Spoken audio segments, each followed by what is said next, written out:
Welcome to magnet brains. ये है वो चैनल, वो प्लेटफॉर्म जहां पे आपको कोई भी कंटेंट किसी भी ग्रेड के लिए किंडरगार्टन से लेके ग्रेड 12 तक पूरा का पूरा मिलता है फ्री। तो इसी चैनल पे बने रहे क्योंकि कंटेंट है क्वालिटी वाला और भी free.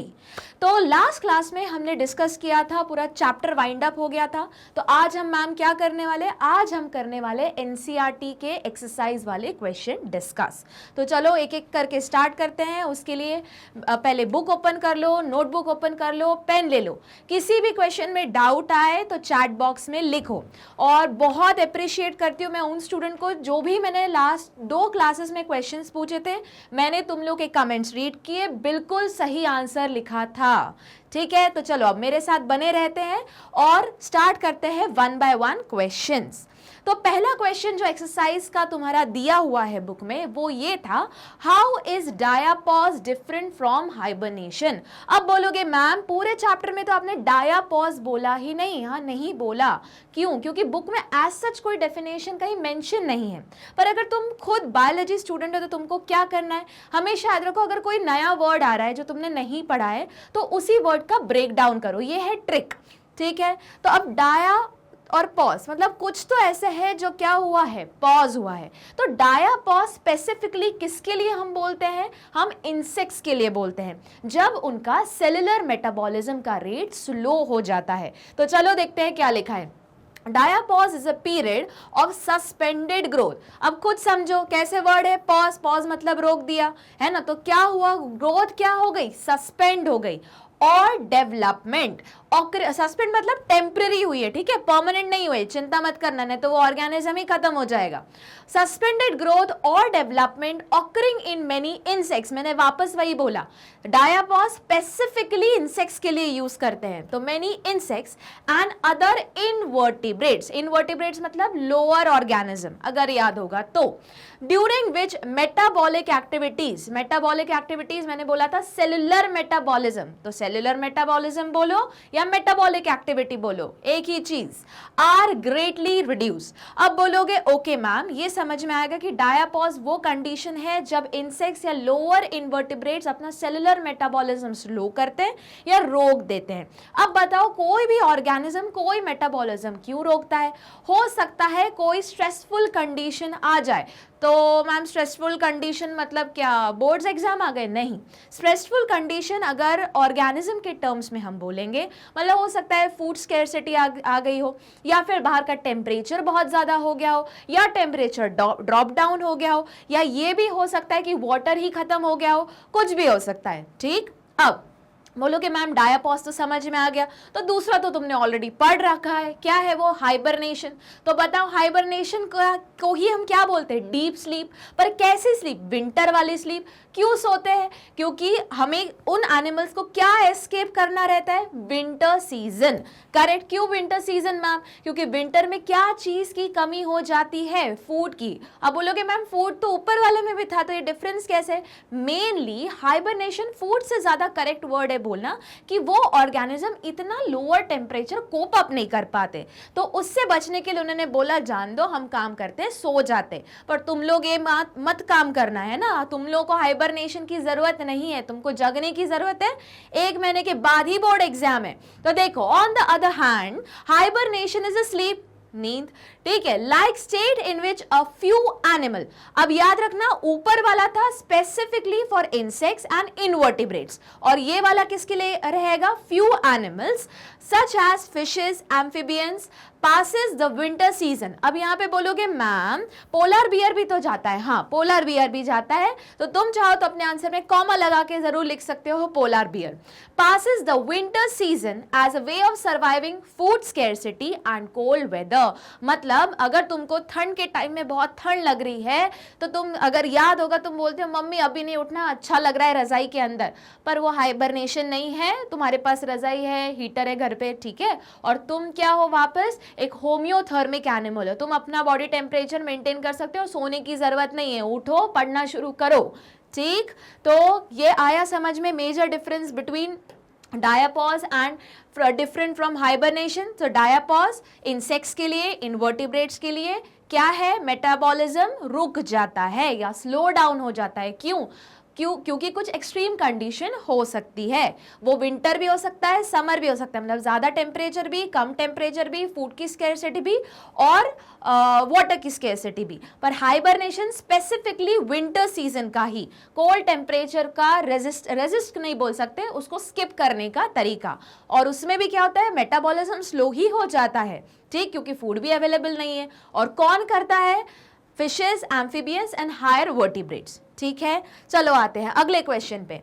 Question number 2, if a marine fish is placed in a fresh water aquarium. अब देखो मरीन फिश है, मतलब मरीन मतलब समुद्र में रहने वाली, तो समुद्र देखो जब भी तुम क्वेश्चन पढ़ते हो ना, तुम पढ़ो ही पार्ट पार्ट में, ठीक है। जैसे ही पढ़ोगे तो खुद ऑटोमेटिक बहुत सारी चीजें क्लिक होने लगेंगी।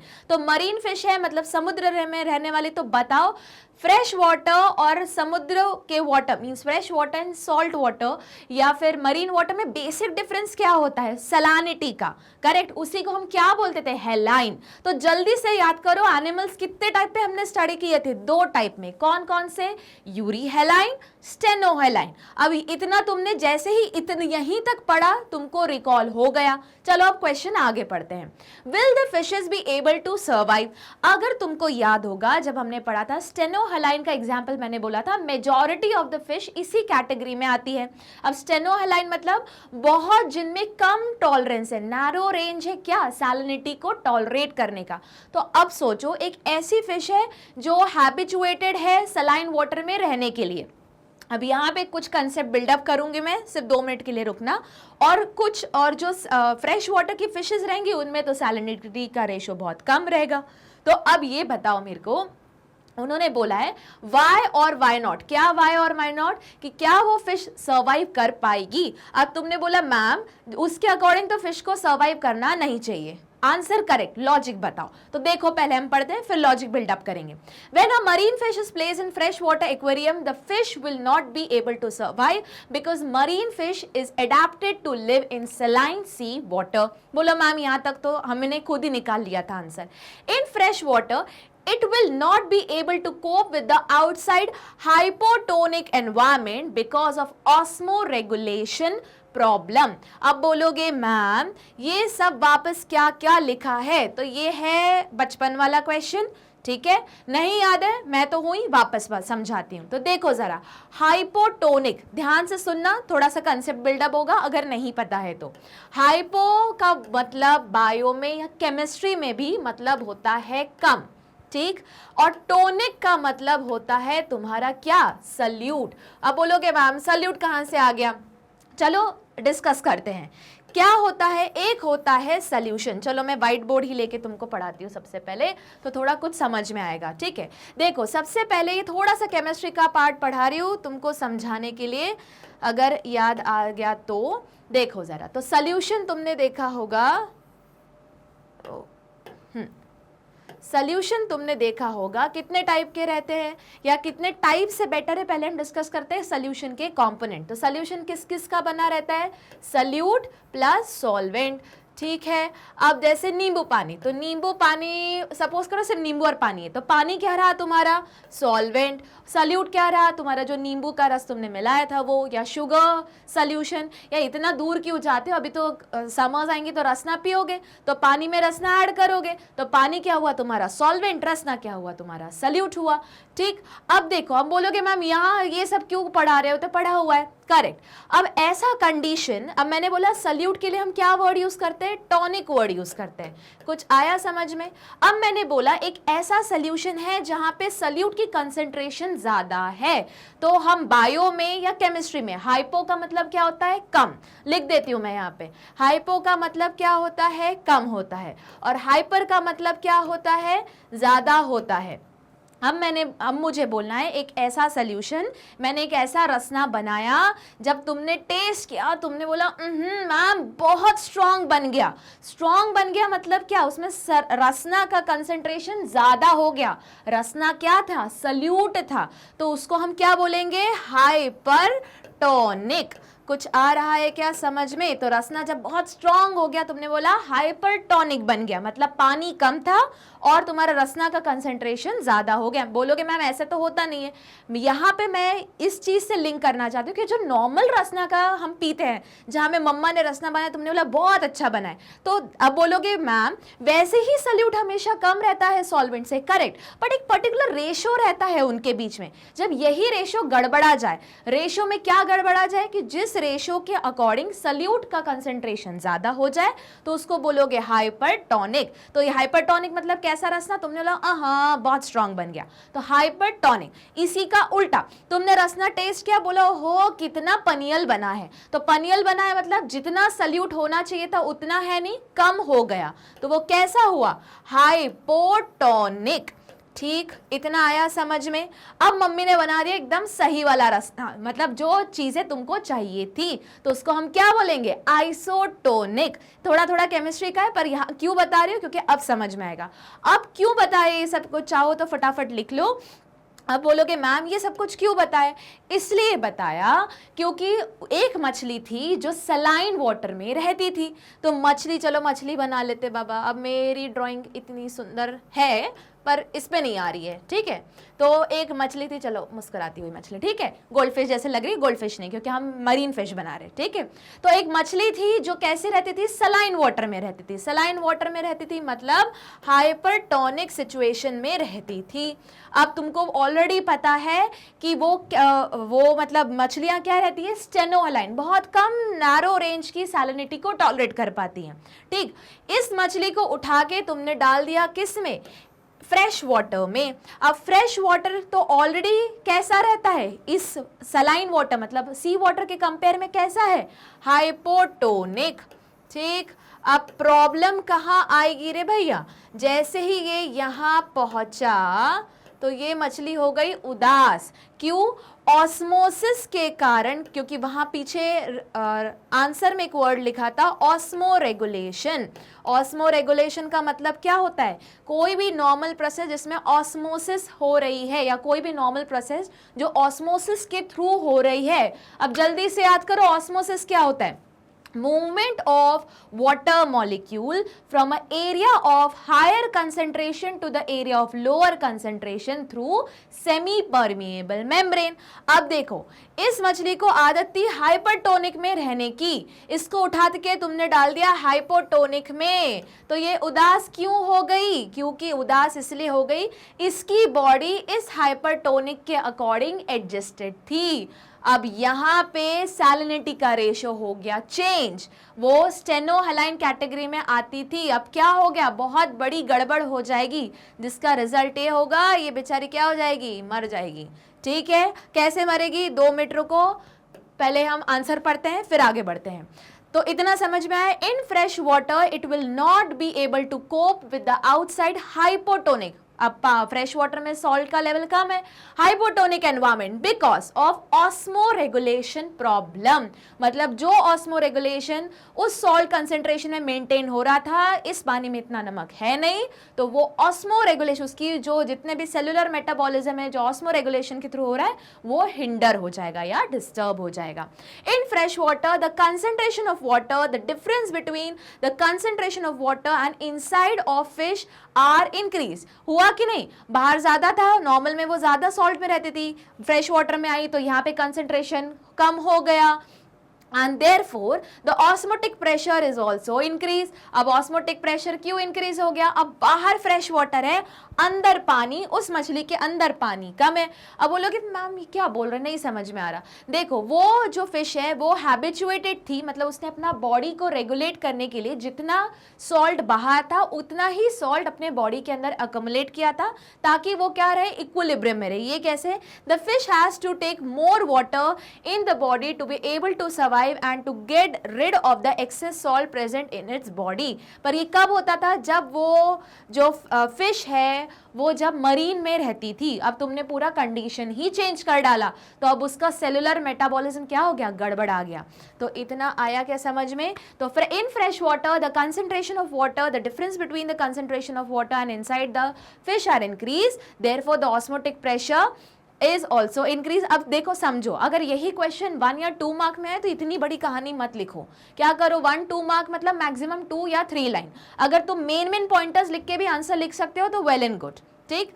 The fish has to take more water into the body to able to survive and get rid of the excess salt present in the body। अब बोलोगे मैम ये आखिरी लाइन नहीं समझ में आई। अब देखो होता क्या था, जब वो मरीन फिश थी तो जब उसने क्या किया था, उतना ही, मैंने अभी थोड़ी देर पहले बोला, बाहर जितना सॉल्ट था उसने उतना ही सॉल्ट अपनी बॉडी में अकोमुलेट किया था। क्यों? क्योंकि आइसोटोनिक कंडीशन मेंटेन हो जाए। कुछ कुछ याद आ रहा है? थोड़ी देर पहले मैंने बताया था 3 टाइप के सोल्यूशन होते हैं, हाइपरटोनिक, हाइपोटोनिक, आइसोटोनिक। तो आइसोटोनिक कंडीशन में वो ऑर्गेनिज्म जिंदा रह जाता है। पर आइसोटोनिक कब था? जब वो एक मरीन समुद्र के पानी में रहते थे, जितना सॉल्ट बाहर उतना सॉल्ट अंदर, आइसोटोनिक कंडीशन हो गई। तो ना एक्सोऑस्मोसिस होता था ना एंडोऑस्मोसिस होता था। अब तुमने क्या गड़बड़ कर दी, उस फिश को उठा के फ्रेश वाटर में ला रखी। अब इस फिश के अंदर हो गया ज्यादा नमक और फिश के बाहर है एकदम क्लीन वाटर, क्लियर वाटर या सॉल्ट का कंसेंट्रेशन कम है। तो अब मुझे आंसर में लिख के बताओ, ये वापस 11th ग्रेड का क्वेश्चन है या हो सकता है उसके नीचे भी, कि ये फिश की मौत कैसे होगी, एंडोऑस्मोसिस से कि एक्सोऑस्मोसिस से। थोड़ा ट्रिकी है पर सोच के मेरे को बताना, क्योंकि उन्होंने क्या लिखा है, अब यहाँ इतना डिस्क्राइब नहीं किया है, बस एक वर्ड में खत्म कर दिया। तुम भी चाहो तो एग्जाम में इतना भी लिख के खत्म कर सकते हो, ऑस्मो रेगुलेशन प्रॉब्लम। पर हमारे कंसेप्ट को क्लियर करने के लिए चैट बॉक्स में जरूर लिख के बताना कि ये जो फिश है जिसके अंदर अब सॉल्ट कंसेंट्रेशन ज्यादा है वो आ गई फ्रेश वाटर में। अब बताओ इसको क्या करना पड़ेगा, ये लिखा हुआ है, इनडायरेक्टली लिखा हुआ है, पर क्या हो जाएगा उस फिश के साथ जिसकी वजह से ये सर्वाइव नहीं कर पाएगी। ठीक, मैंने question dead and open and पे छोड़ा हुआ है, थोड़ा सा मैंने हिंट दिया था 1-2 मिनट पहले, उसी का यूज करके चैट बॉक्स में आंसर लिख के बताना। ठीक, तो इतना समझ में आया कि क्यों नहीं जिंदा रह पाएगी, क्योंकि ऑस्मो रेगुलेशन की प्रॉब्लम हो जाएगी, हाइपरटोनिक से एकदम हाइपोटोनिक में आ जाएगी, बहुत ज्यादा सेलुलर मेटाबॉलिज्म में प्रॉब्लम होने लगेगी। चलो अगले क्वेश्चन पे आते हैं, question number 3। Most living organism can not survive at temperature above 45 degree Celsius. बिल्कुल सही, पर अब वापस वही मैंने जो ट्रिक बताई, पूरा क्वेश्चन नहीं पढ़ना, आधा पढ़ना और पहले अपना इंफॉर्मेशन गैदर करना। ठीक है, जैसे तुमने पढ़ा कि हाँ 45 तक होता है, पर वापस क्या सारे ऑर्गेनिज्म सर्वाइव नहीं कर पाते, इसलिए उन्होंने वहां मोस्ट लिखा है, पर कुछ एक्सेप्शन है। कौन एक्सेप्शन है रे बाबा? याद करो, मैंने बोला था जहां कोई ना पहुंचे हमारे बैक्टीरिया अंकल हर जगह पहुंच जाएंगे। तो कुछ बैक्टीरिया है, उसके एग्जाम्पल है। कहाँ एग्जाम्पल पढ़े थे? मैंने बताया था जो हॉट वेंट्स होता है, थर्मल स्प्रिंग्स होते हैं, वहां वो बैक्टीरिया मिल जाएगा। तो ठीक है, हमने रिकॉल कर लिया। अब आगे पढ़ते हैं। How are some microbes able to live in habitat with temperature exceeding 100 degree Celsius? यही तो क्वेश्चन पूछ लिया। तो देखो उस दिन अगर याद होगा मैंने बताया था कि ये लोग क्यों सर्वाइव कर पाते हैं, ये लोग मतलब लोग नहीं, बैक्टीरिया क्यों सर्वाइव कर पाता है हमारा बैक्टीरिया अंकल? क्योंकि उसके सेल मेम्ब्रेन में ऐसा कुछ मॉडिफिकेशन होता है जिस वजह से वो हीट को टॉलरेट कर पाता है, या फिर उसके प्रोटीन और जो अंदर के ऑर्गेनेल्स रहते हैं वो उस तरीके से डिजाइन होते हैं। प्रोटीन से भी ज्यादा करेक्ट वर्ड है बोलना कि उसके अंदर के जो सेलुलर मेटाबॉलिज्म के लिए रिक्वायर्ड जो एंजाइम्स होते हैं वो ही हीट रेजिस्टेंट होते हैं। अब बोलोगे मैम ये सब क्या बोल रहे हो, समझो बात को। एंजाइम क्या है at the end? Protein. Protein का एग्जांपल देती हूं कि प्रोटीन ना बहुत सेंसिटिव होता है। अब बोलोगे मैम कैसे? एग प्रोटीन है, तुमने उसको बॉईल किया तो क्या हो गया? वो हार्ड हो गया, करेक्ट? तो वो उसका स्ट्रक्चर बिगड़ गया, बिगड़ा कि नहीं? तो अब ये क्या है? ये प्रोटीन ही है, एक प्रोटीन तो है, तुम लोग बोलते भी तो है एल्बुमिन, क्या है? प्रोटीन ही तो है। अब मतलब प्रोटीन क्या है? बहुत हीट सेंसिटिव है। पर अब बोलोगे मैम फिर जब एंजाइम भी प्रोटीन है तो ये कैसे खुद को टॉलरेट कर पाते? क्योंकि उन्हीं प्रोटीन के बीच में जो बॉन्ड बनते हैं इन ऑर्गेनिज्म में वो बॉन्ड ही अलग पैटर्न के होते हैं और उसमें कुछ एक्स्ट्रा चीज एडेड रहती है। क्या? देखते हैं। Occurrence of branch change lipid, ये इंपॉर्टेंट है। इसका मतलब हुआ मैम जो लोग ज्यादा हीट टॉलरेट नहीं कर पाते उनमें स्ट्रेट चेन होने चाहिए। बिल्कुल सही। तो याद रखो, इससे एक चीज समझ में आती है, अगर ऐसा कोई लिपिड है ये तुमने 11th में पढ़ा होगा चैप्टर नंबर 9 में बायोमोलिक्यूल्स में, कि अगर कोई लिपिड्स है जिसका बहुत ज्यादा ब्रांचिंग है तो वो उसको क्या बनाता है, हीट रेजिस्टेंट बना देता है। देखो, branch chain lipid in the cell membrane that reduce fluidity of cell membrane. अब बोलोगे मैम यहाँ हीट रेजिस्टेंट तो लिखा नहीं है। करेक्ट, क्यों? क्योंकि उसकी फ्लूइडिटी चेंज कर देता है। सपोज करो ये एक सेल है, इसकी हुई सेल मेम्ब्रेन, अगर याद हो रहा होगा, थोड़ा थोड़ा याद आ रहा होगा, तो सेल मेम्ब्रेन कैसी है, लिपिड बायलेयर। वापस 11th का ही बता रही हूं, याद होगा, लिपिड बायलेयर, जहां पे ऐसा दो एंड ऐसे आसपास रहते हैं, अंदर रहता है हाइड्रोफोबिक एंड, बाहर जो ये हेड होता है वो क्या रहता है, हाइड्रोफिलिक एंड। अब यहाँ पे ये जो सेल मेम्ब्रेन है, यही कोई भी सेलुलर एक्टिविटी के लिए रिस्पॉन्सिबल होता है कि कितनी चीजें बाहर से अंदर आएंगी, अंदर से बाहर जाएंगी, जो भी हो रहा है। अगर इसकी फ्लूइडिटी ज्यादा है, तो फ्लूइडिटी ज्यादा है मतलब वो अलाउ कर रहा है कुछ चीजों को अंदर से बाहर, बाहर से अंदर, और फ्लेक्सिबल है। ठीक, तो अगर फ्लूइडिटी ज्यादा है इसका मतलब वो फ्लेक्सिबल है, तो वो बहुत ज्यादा सेंसिटिव भी है, इसका मतलब ये भी हुआ। अगर हमको सेंसिटिविटी कम करनी है, क्यों सेंसिटिविटी कम करनी है मैम, क्योंकि इस बैक्टीरिया अंकल को किस में रहना है, एकदम हीट वाली जगह पे रहना है, तो उसकी सेंसिटिविटी कम करनी पड़ेगी। सेंसिटिविटी कम करनी पड़ेगी मतलब टॉलरेंस लेवल इंक्रीज करना पड़ेगा। टॉलरेंस लेवल इंक्रीज करना पड़ेगा मतलब इसकी फ्लूइडिटी कम करनी पड़ेगी। फ्लूइडिटी साथ में कम करनी, तो क्या करो कि यही जो लिपिड बायलेयर है, ये स्ट्रेट चेन की जगह पे इसको क्या कर दो, ब्रांचिंग, ऐसे ऐसे ऐसे। अब मैं शॉर्टकट बना रही हूँ, ठीक है, ऐसे ऐसे। तो इतना ज्यादा ब्रांचिंग कर लिया तो क्या हुआ, एक टाइप की रेजिस्टिविटी क्रिएट हो गई, किसके अगेंस्ट, हीट के अगेंस्ट। और साथ में कुछ स्पेशल प्रोटीन्स भी होते हैं, ऐसे प्रोटीन होते हैं कि उनका स्ट्रक्चर चेंज नहीं होता, ठीक है, मतलब कितनी भी हार हीट हो जाए वो रेजिस्टेंट, वो वैसे के वैसे उनका शेप एज इट इज रहता है। इसलिए अगर याद होगा, तुमने पहले चैप्टर पढ़ा होगा, पीसीआर में हम यूज करते हैं थर्मस एक्वाटिकस, अगर थोड़ा थोड़ा याद होगा तो ये भी क्या है, थर्मस एक्वाटिकस क्या है, ये इसका हम एंजाइम यूज करते हैं, अगर याद होगा तो वो भी कैसा रहता है, हीट रेजिस्टेंट। मतलब उसका भी अगर मैं सेल के बाहर अगर उसका मैं प्रोटीन का पैटर्न देखूंगी तो वो भी मेरे को क्या मिलेगा, ब्रांच फॉर्म में मिलेगा। ठीक, चलो सेकेंड क्वेश्चन पे, सेकेंड पॉइंट पे आते हैं। Having minimum amount of free water in their body, removal of water provide resistant to high temperature। मतलब दो तरीके हैं अगर तुमको अपनी बॉडी को हाई टेम्परेचर के अगेंस्ट रेजिस्टेंट करना है। पहला, जो तुम्हारी सेल है उसके बाद जो सेल मेम्ब्रेन है वो स्ट्रेट चेन की जगह पे ब्रांचिंग करवा दो, किसकी, लिपिड्स की। और दूसरा क्या करो, सेल के अंदर जो वाटर का कंसंट्रेशन है, कंसंट्रेशन बोलने से ज्यादा बेटर है अमाउंट, जो हर सेल में 70% वाटर होता है, उस वाटर को कर दो रिड्यूस। अब बोलोगे मैम वो ऑर्गेनिज्म कैसे सर्वाइव कर रहा है, उसने अपने अंदर वैसे मॉडिफिकेशन लेके आए या इवॉल्व हुआ है फ्रॉम टाइम टू टाइम, ठीक है। और अगर याद होगा तो ये एक्चुअली इवॉल्व भी नहीं हुआ, ये तो वैसा का वैसा ही बैक्टीरिया आज भी चला आ रहा है। बोलोगे मैम कैसे, अगर याद करो जब इवोल्यूशन हुआ था तो बिग बैंग हुआ था, बिग बैंग के बाद पूरा का पूरा अर्थ कैसा था, बहुत ज्यादा हॉट था, ठीक है, पर उसी टाइम पे मतलब फिर धीरे धीरे कूल डाउन हुआ। अब बोलोगे मैम हो तो गया कूल डाउन हो गया, पर वो टेम्परेचर और जो आज का टेम्परेचर उसमें बहुत ज्यादा डिफरेंस है, वो फिर भी कंपेरेटिवली हॉट ही था। ठीक, अब क्या होगा, फिर बोलोगे मैम ग्लोबल वार्मिंग, अब वापस टेम्परेचर इंक्रीज हो रहा है, मतलब गर्म था फिर स्टेबल आया, और अब हमारे पोल्यूशन, हमारे एक्टिविटीज के कारण वो वापस इंक्रीज हो रहा है। ठीक, तो उस टाइम पे जो बैक्टीरिया फर्स्ट टाइम बने थे, जो प्रिमिटिव बैक्टीरिया थे, जिनको आर्की बैक्टीरिया बोलते हैं, वो पैदा ही इस मॉडिफिकेशन के साथ हुए थे कि वो हॉट टेम्परेचर टॉलरेट कर सके। अब पूरी अर्थ पे से कुछ कुछ ही जगह बच गई जहां बहुत ज्यादा टेम्परेचर है, तो वो आज भी वहां पे मिलते हैं। ठीक, चलो अगले क्वेश्चन पे आते हैं। नेक्स्ट क्वेश्चन जो है क्वेश्चन नंबर 4, लिस्ट द, एक मिनट, क्वेश्चन नंबर 3 हो गया, okay, question number 4, list the attribute that populations but not individual poses. मतलब एक पॉपुलेशन पोजेस कर रही है पर इंडिविजुअल नहीं। तो हमने जो पूरे सब हेडिंग्स पढ़े थे पॉपुलेशन के अंदर, वही पूरा का पूरा सब हेडिंग्स क्या है, आंसर है। जैसे याद होगा मैंने बोला था कि एक इंसान मर सकता है, पर पॉपुलेशन का हम बोलेंगे मरने वाला रेट, मतलब डेथ रेट। तो देखो यहाँ पे कुछ कुछ दिख रहा है, अब डेथ रेट को ही हम और क्या बोलेंगे, जल्दी बताओ, मोर्टालिटी। ठीक है, अब तो मैंने याद भी बताया था कैसे करोगे, एम मतलब मरना, ठीक है, और मौत या फिर मोर्टालिटी। तो पहला क्या आता है, उस पॉपुलेशन में कितने लोग पैदा हो रहे हैं, जिसको क्या बोलेंगे, नेटेलिटी। उस पॉपुलेशन में लोग कितने मर रहे हैं, मोर्टालिटी। ठीक है, उसका ग्रोथ कैसा हो रहा है, याद करो ग्रोथ दो तरीके से पढ़ी थी हमने, एक्सपोनेंशियल, लॉजिस्टिक, तो वो दोनों किस में आया, ग्रोथ फॉर्म में। चौथा पॉपुलेशन डेंसिटी, उस पर्टिकुलर एरिया में पर्टिकुलर टाइम में पर स्क्वायर किलोमीटर में कितना पॉपुलेशन, कितने लोग रह रहे हैं, उसको क्या बोलेंगे, पॉपुलेशन डेंसिटी।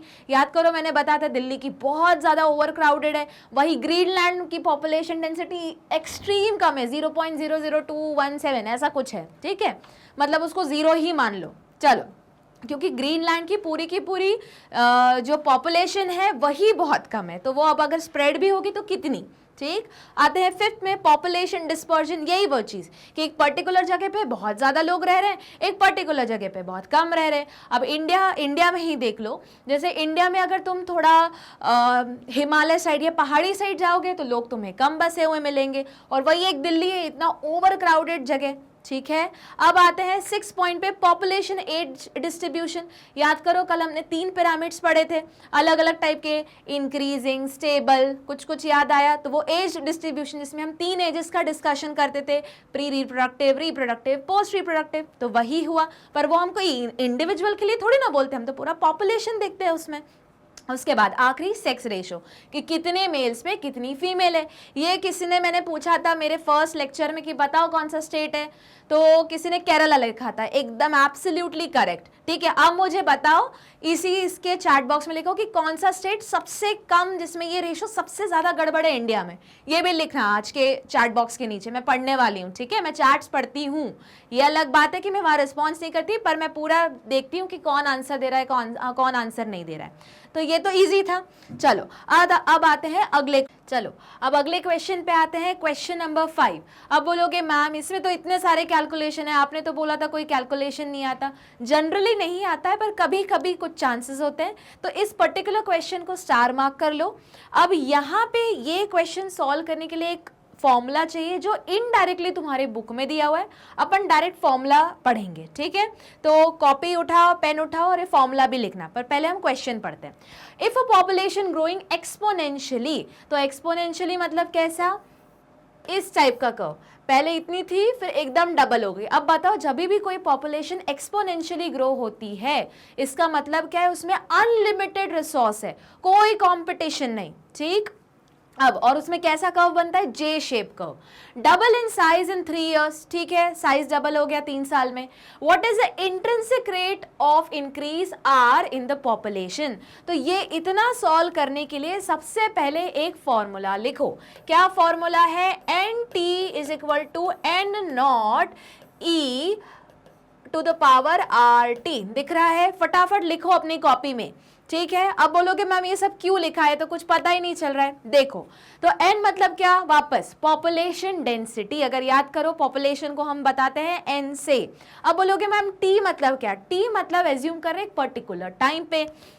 अब तुमने फिजिक्स में पढ़ा होगा, जिस भी चीज के नीचे नॉट लिखा रहता है मतलब इनिशियली, या आई लिखा रहता है ना, इनिशियल भी लिखा रहता है, तो एन नॉट मतलब इनिशियली, ठीक है। अब ई क्या है, base to the power log, जो बेस रहता है लॉग का, वो जिसकी वैल्यू क्या रहती है, याद करके जाओगे, ठीक है। उसके बाद आर क्या है, वही तो निकालने के लिए बोला है, इंट्रिंसिक रेट ऑफ इंक्रीज, और टी वापस टाइम, जिस टाइम पे वो पूछ रहे हैं। चलो तो स्टार्ट करने से पहले एज्यूम करते हैं कि इनिशियली सपोज करो उस पॉपुलेशन का नंबर कितना था, x था, ठीक है। तो 2 साल में कितना हो गया, डबल, 2x। अब यही वैल्यू को उठा के उन्होंने क्या लिखा, फॉर्मूले में लिख डाला। यहां देखो ध्यान से, तो 2x क्या हुआ, तुम्हारे 2 साल की बाद की पॉपुलेशन डेंसिटी जो nt है वो क्या है, 2x। अब बोलोगे मैम यहाँ x क्यों ले रहे हैं, जब हमें कुछ सॉल्व करना रहता है हमको वेरिएबल तो एज्यूम करना ही पड़ता है। तो यहाँ का वेरिएबल क्या हुआ, कुछ नहीं मिला, तो मैथ्स का फेवरेट क्वेश्चन क्या ले लो, x को ले लो, है ना। तो x को ले लिया, गर्लफ्रेंड वाली x को नहीं, x normal x y z, तुम z को ले लो तभी भी वही सॉल्व होगा। चलो x को लिया, तो x क्यों, क्योंकि 2 साल के बाद 2x डबल हो गई थी। इनिशियली कितना था, मैंने बोला है एज्यूम करते हैं कितना, x। अब e टू द पावर 3 क्यों, क्योंकि उन्होंने बोला है कितने साल के बाद, इन 3 इयर्स, तो 3r। अब देखो उन्होंने क्या किया, अब वो वैल्यू x और x आपस में कट गया, यहाँ पे दिख रहा है, ये कैंसिल हो गया। अब तुम्हें किसकी वैल्यू निकालनी है? e की वैल्यू। तो applying log on both side the we get log 2। अब ये जो चीजें बोलोगे मैम हमको log टेबल तो मिलता नहीं है, हाँ नहीं मिलता, पर अपने रेफरेंस के लिए कुछ बेसिक्स log याद करके जाओ। बायोलॉजी में इतना तो यूज नहीं होगा, पर केमिस्ट्री और फिजिक्स तुम्हारा बहुत स्ट्रांग हो जाएगा उस केस में, ठीक है। कुछ बेसिक्स लॉ अराउंड log 5 तक वैल्यू रटे होने चाहिए, तो भले टेबल मिले, कैलकुलेटर मिले या ना मिले, ठीक। तो log 2 is equal to 3r log e, क्योंकि दोनों तरफ log लगा था। अब r की वैल्यू उन्होंने बस सब्स्टिट्यूट करना स्टार्ट किया, तो log 2, अब ये सारी वैल्यू कहाँ गई? नीचे आई। अब सारी वैल्यूज पुट करना स्टार्ट करो। अब बोलोगे मैम ये 0.301 कहाँ से आया? वापस मैंने बोला कुछ लॉग्स की वैल्यू अपन को बाय हार्ट याद होनी चाहिए। अब 3 इंटू log e की वैल्यू, अब e की वैल्यू हम याद करके रखते हैं, क्या होता है 2.17, उसको 3 से मल्टीप्लाई किया, आया ये वैल्यू, और फाइनली जो r की वैल्यू आई वो कितनी आई? 0.2311। वैसे वापस इस टाइप के क्वेश्चन बहुत सालों से नहीं पूछे गए, लॉजिकल में जरूर वो पूछ सकते हैं, बट अपने सेफर साइड के लिए, क्योंकि रिस्क क्यों उठाना, अपन को तो फुल स्कोर करने, तो फटाफट सबसे पहले तो ये फॉर्मूला लिखो। तो क्या करोगे, जब कुछ चीज नहीं मिली होती तो इनिशियल मानो x, तुम चाहो तो मान लेना y, फिर जिस पे 1 साल के बाद हुआ उसका डबल, जो चीज को पूछ रहे हैं उसको उठा के रख देना यहाँ पे, r की वैल्यू, इसकी वैल्यू तुम याद करके जाओगे, उसके बाद log 5 तक की वैल्यू याद करके जाओगे, और फिर सिंपल नॉर्मल जैसे हम इक्वेशन सॉल्व करते हैं वैसे ही करना है। तो चलो अगला पढ़ते हैं, ये वाला क्वेश्चन हो गया सॉल्व। अगले क्वेश्चन पे आते हैं। Name important defence mechanism in plant against herbivore. ये तो हमने पढ़ा था, हर्बीवोर।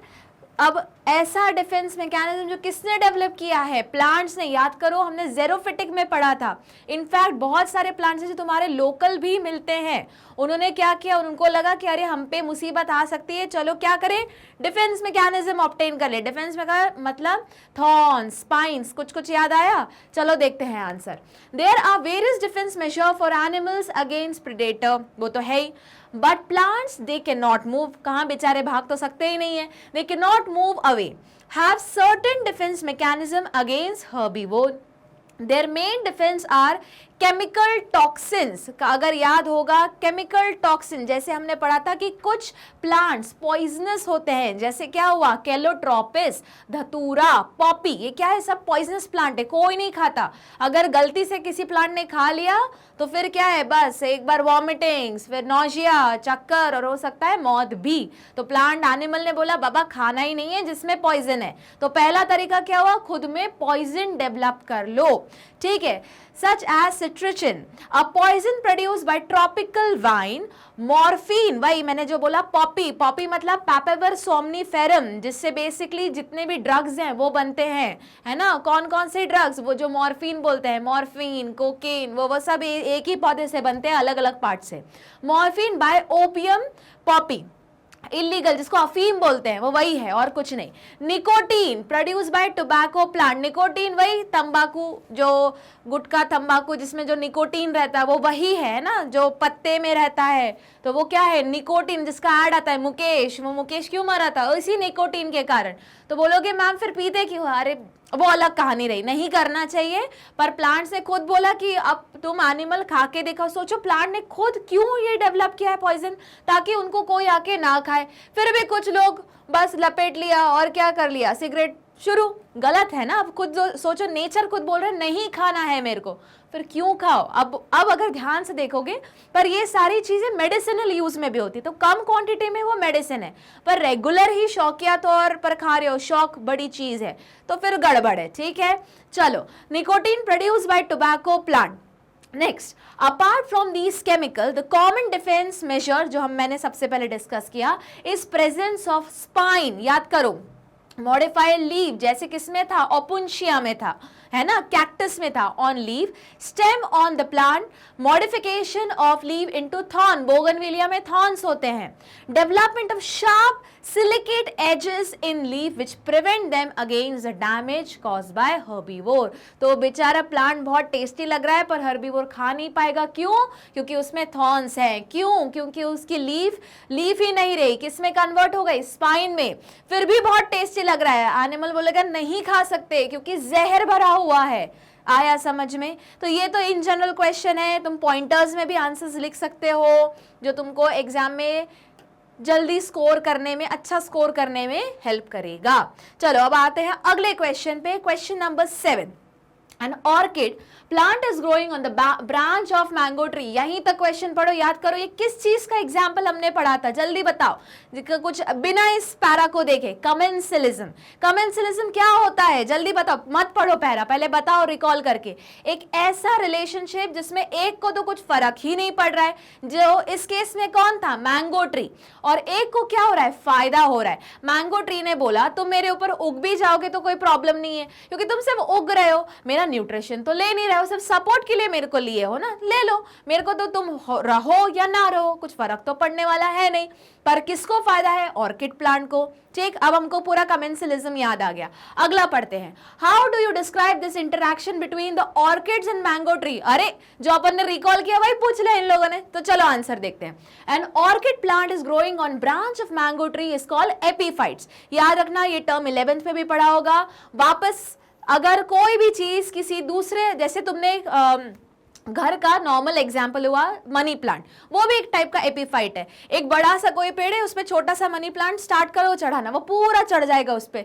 किन किन लोगों के तो घर पे भी होगा, तो उसको आप क्या बोलोगे? देखो ये कैसे इस पे चढ़ रहा है, नहीं, अब क्या बोलोगे? ये एक एपीफाइटिक प्लांट है, मतलब एक ऐसा प्लांट जो दूसरे प्लांट के ऊपर सपोर्ट के लिए चढ़ रहा है।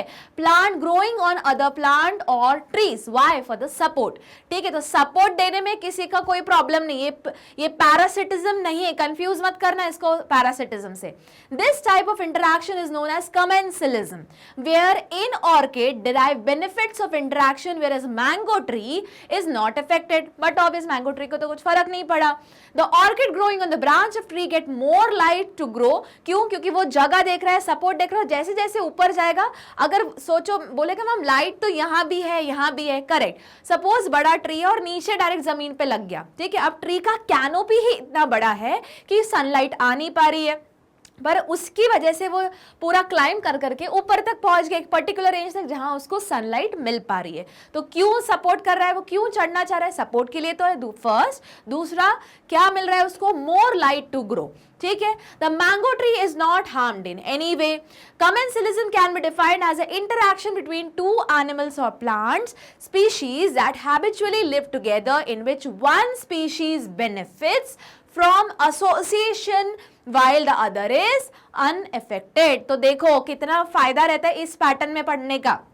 एक लाइन पढ़ो और उससे जो जो चीजें तुमको रिकॉल हो रही है एक बार रिकॉल कर लो, फिर देखो अगला क्वेश्चन का पार्ट क्या है, क्या पता जो तुमने रिकॉल किया है वही पूछ रहे हैं। ठीक, चलो अगले क्वेश्चन पे मूव करते हैं। Question number 8, what is the ecological principle behind the biological control method of managing with paste insects. अब पेस्ट को हमको कंट्रोल करना है। अब देखो क्वेश्चन समझो पहले, उन्होंने बोला पेस्ट को हमको क्या करना है? कंट्रोल करना है। पेस्ट इंसेक्ट्स क्या? अब सबसे पहले इसमें क्वेश्चन आता है मैम पेस्ट क्या होता है, जिनके लिए हम फार्मर्स लोग क्या यूज करते हैं? पेस्टिसाइड्स। अब पेस्टिसाइड्स क्या करते हैं बेसिकली? सपोज करो तुमने टमाटर लगाया है या गोभी लगाई है घर पे, है ना, तो अभी तो लॉकडाउन में तुमने तो किचन गार्डनिंग भी की होगी, तो तुम लगा रहे हो पर कीड़े लग जा रहे हैं। जैसे हिबिस्कस जो गुड़ैल का फूल रहता है या प्लांट रहता है, उसमें देखना व्हाइट व्हाइट कलर का कुछ कुछ लग जाता है। इन कॉलीफ्लावर कैबेज में इल्लियां लग जाती, तो ये क्या हुआ? पेस्ट हुआ। ठीक, इसको मारने का तरीका क्या होता है? अब देखो तुम, मैं खुद ही बोल रही हूँ आंसर, क्या करते हो इसको? पेस्ट को कंट्रोल करने का तरीका क्या है? इनको मार डालो। मार डालने के लिए तुमने क्या किया? दवाई लेके आते हो, स्प्रे कर देते हो। ठीक, मतलब बेसिकली उस ऑर्गेनिज्म को खत्म कर दिया। अब मुझे बताओ, मैंने बोला नहीं मैं केमिकल यूज नहीं करूंगी, मैं biological method to control pest करूंगी। ध्यान से सुनो मैं क्या बोल रही हूं। मैंने बोला मैं यूज करूंगी बायोलॉजिकल मेथड। बायोलॉजिकल मेथड मतलब no use of chemical, instead I will use some organism which is going to control that pest. Biological method of pest control, ठीक है, ये तुमने थोड़ा बहुत मलेरिया वाले चैप्टर में पढ़ा होगा। पेस्ट कंट्रोल, अगर जब भी हम biological method of pest control बोलते हैं मतलब हम कोई केमिकल यूज नहीं कर रहे हैं, हम दूसरा ऑर्गेनिज्म यूज कर रहे हैं। तो अब बताओ अगर कोई पर्टिकुलर कीड़ा है उसको हमें कंट्रोल करना है तो हमें कैसा ऑर्गेनिज्म लाना पड़ेगा? जो ऑर्गेनिज्म उस कीड़े का क्या है, प्रीडेटर है ना। मतलब अगर हमें हिरण को हटाना है तो हमको कहानी में पिक्चर में कौन लेके आना पड़ेगा? तेंदुआ, चीता, शेर। कुछ आया समझ में? तो अगर हमको पेस्ट को हटाना है तो हमको कौन लेके आना पड़ेगा? हो सकता है तुम एक ऐसी चिड़िया लेके आओ जो इनको खत्म करती हो। कुछ आ रहा है समझ में? तो अब ये कैसा हुआ, अब इन दोनों के बीच में कैसा रिलेशनशिप डेवलप होगा? प्रीडेटर वाला। इनफैक्ट देखो प्रीडेटर में वो चिड़िया का फूड भी हो गया और ये खत्म हो गया। अब बोलोगे मैम हम भी तो प्रीडेटर करें, हाँ कर रहे हो, पर तुम क्या स्प्रे मार के उनको बीन बीन के खा तो नहीं रहे हो ना। तो प्रीडेटर कैसा हो, तुमने तो उनको किल कर दिया, ठीक। पर हम यहाँ कैसे कंट्रोल कर रहे हैं? Biological method of pest control. अगर अब बोलोगे मैम आपने बोला था हमने तो ये पहले पढ़ा हुआ है, करेक्ट। अगर तुमको याद होगा मॉस्किटो बहुत सारी बीमारियों का घर है, करेक्ट, मतलब वेक्टर है, वो यहां से वहां लेके जाता है, ठीक है। तो प्रॉब्लम क्या है, इस मॉस्किटो को ही हटा दो। अब एक तरीका हम क्या करते हैं, ऑल आउट ऑन कर दिया, पर वो ऑल आउट खुद को भी तो नुकसान करेगा। अब हमने बोला नहीं, हम क्या करेंगे, ऐसी मछली पालेंगे, we will breed that kind of fish जिसका फूड ही क्या है, वो मॉस्किटो है। तो जल्दी बताओ कौन सी फिश है वो? Gambusia fish. याद आया, it is a way to control mosquito. क्यों? क्योंकि मॉस्किटो वाटर में क्या देता है, लार्वे, और मॉस्किटो के लार्वे ही तो गंबूसिया फिश खाती है। तो ये भी क्या हुआ, अब इन दोनों के बीच में भी रिलेशन कैसा हुआ, तुम्हारा प्रेडेटर वाला खा लिया, खत्म, ऑर्गेनिज्म ही खत्म। तो वही लिखा है, देखते हैं क्या लिखा है, the ecological principle behind biological control method. देखो वही लिखा है, biological control method of managing with paste insects is predator prey relationship.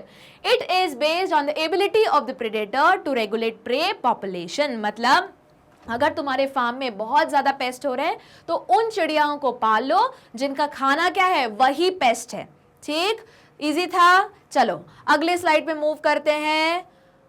Question number 9, distinguish मतलब डिफरेंस बताना है between the following. First, hibernation and aestivation. वापस मेथड क्या है, क्वेश्चन पढ़ो, जो जो याद आ रहा है रिकॉल करो। तो हाइबरनेशन क्या था, विंटर स्लीप। एस्टिवेशन क्या था, समर स्लीप। क्यों कर रहे दोनों? क्योंकि एकदम जो एक्सट्रीम कंडीशन है वो सहन नहीं हो रही और दोनों कंडीशन में खाने की दिक्कत हो रही, फूड स्केर्सिटी। चलो अब पढ़ना स्टार्ट करते हैं। तो hibernation, it is a sleep like state in which some animal passes the winter, तभी तो मैंने बोला winter sleep, months as a way of surviving food scarcity and cold weather.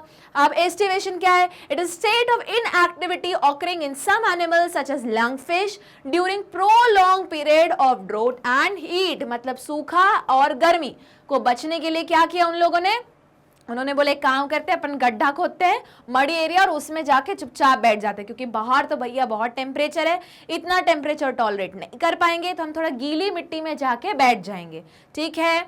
चलो अब हाइबरनेशन कब होता है, animal that hibernate include bats, hedgehogs, many fishes and amphibian and reptile. In fact, hibernation polar bear भी करता है। अगला estivation, various bodily activities such as feeding, respiration, movement are slowed down considerably.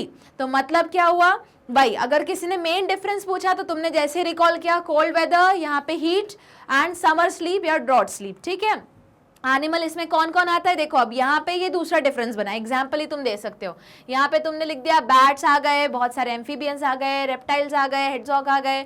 यहाँ पे example तुमने क्या दे दिया, lung fish, in fact कुछ एम्फीबियंस भी आते हैं इसमें, ठीक है, ये सब एग्जाम्पल दे दिया। दूसरा, इसमें क्या हो रहा है, तुम स्लीप में जा रहे हो जिसमें तुम्हारा सेलुलर मेटाबॉलिज्म स्लो हो रहा है, इसमें क्या हो रहा है, वेरियस जो एक्टिविटीज है वो क्या हो जाएंगी, यहाँ भी वही स्लो डाउन हो जाएंगी। तो स्लो सेलुलर मेटाबॉलिज्म तो दोनों केस में स्लो हो रहा है। बोलोगे फिर ये डिफरेंस नहीं हुआ, क्योंकि उन्होंने डिफरेंस पूछा है। तो मेजर डिफरेंस क्या है, कौन से सीजन में हो रहा है, विंटर, समर या हीट, और दूसरा एग्जाम्पल्स हुए तुम्हारे दो बेसिक डिफरेंस। अब आते हैं अगले वाले डिस्टिंग्विश क्वेश्चन में, जिसमें तुम लोग को डिफरेंस बताना है। पहले ये स्क्रीन क्लियर करते हैं। चलो, अब बोलोगे मैम हमने एक्टोथर्म और एंडोथर्म तो पढ़ा ही नहीं। वापस अगर कोई चीज नहीं पढ़ी है तो क्या करोगे, उसका वर्ड को डिवाइड करोगे। अब बताओ, थर्म का मतलब क्या है, टेम्परेचर।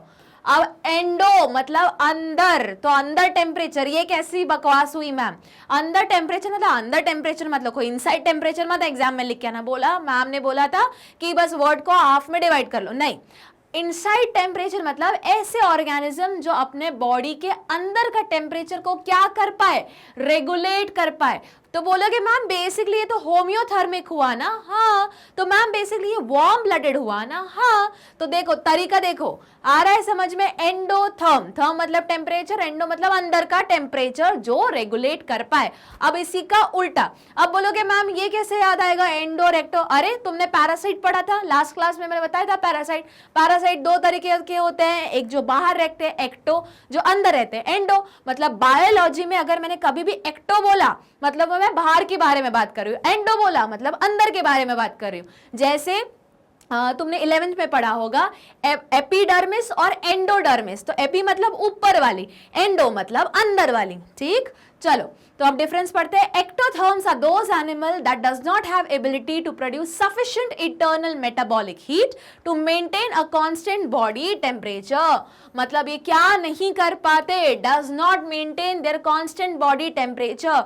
तो इन्हीं को हम क्या बोलते हैं, कोल्ड ब्लडेड ऑर्गेनिज्म, या फिर इसका दूसरा नाम जो हमने लास्ट क्लास में पढ़ा था, पोइक्लोथर्मिक।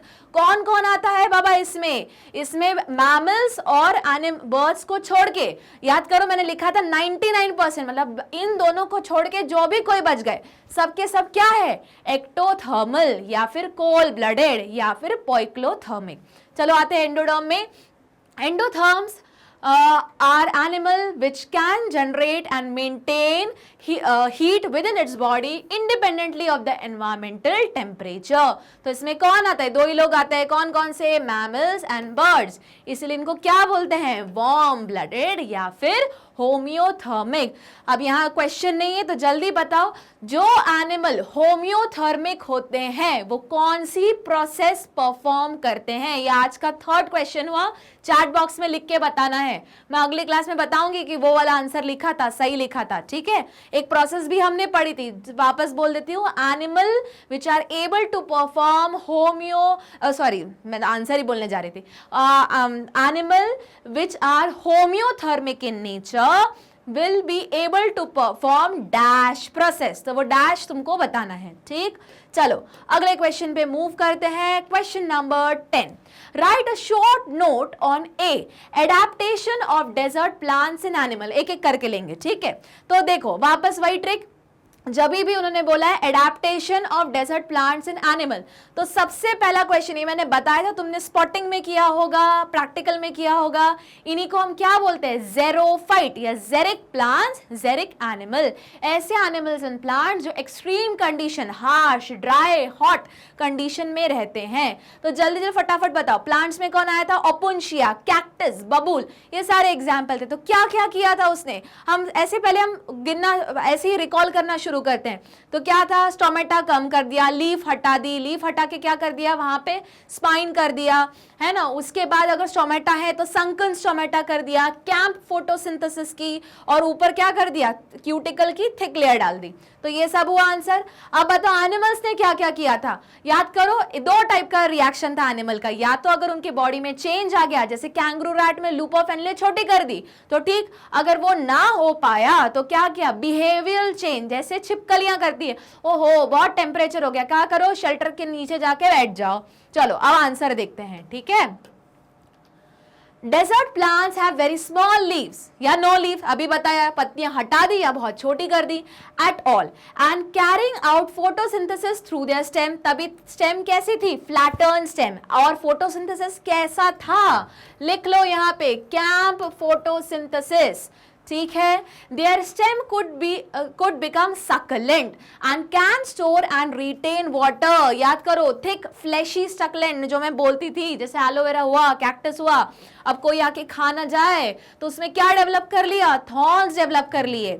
चलो, तो एक और क्या हुआ इसमें? तुम्हारा संकन स्टोमेटा भी है, एग्जाम्पल रहा, संकन स्टोमेटा, ठीक है। उसके बाद क्या हुआ? थिक क्यूटिकल भी हुआ। उसके बाद एक और क्या हुआ तुम्हारा? यहाँ पे थॉर्न्स डेवलप, या थॉर्न्स या फिर स्पाइन डेवलप कर लिए, ठीक है। ये भी सब फटाफट ऐड कर लेना। अब एनिमल्स का क्या है? मैंने बोला एनिमल में फिजियोलॉजिकल चेंज आ गया। Animal living in hot climate region tend to be smaller than those living in cold climate, ठीक है। This can be explain by the fact that the amount of heat gain from the environment is approximately proportional to the body surface area. तो area ही, body का area ही छोटा रखो तो कम heat absorb होगी, कम हीट एब्जॉर्ब होगी तो अंदर का टेम्परेचर भी मतलब मेंटेन थोड़ा करने में इजी पड़ेगा, पर बेचारे को हो नहीं पाता। तो क्या मॉडिफाई किया?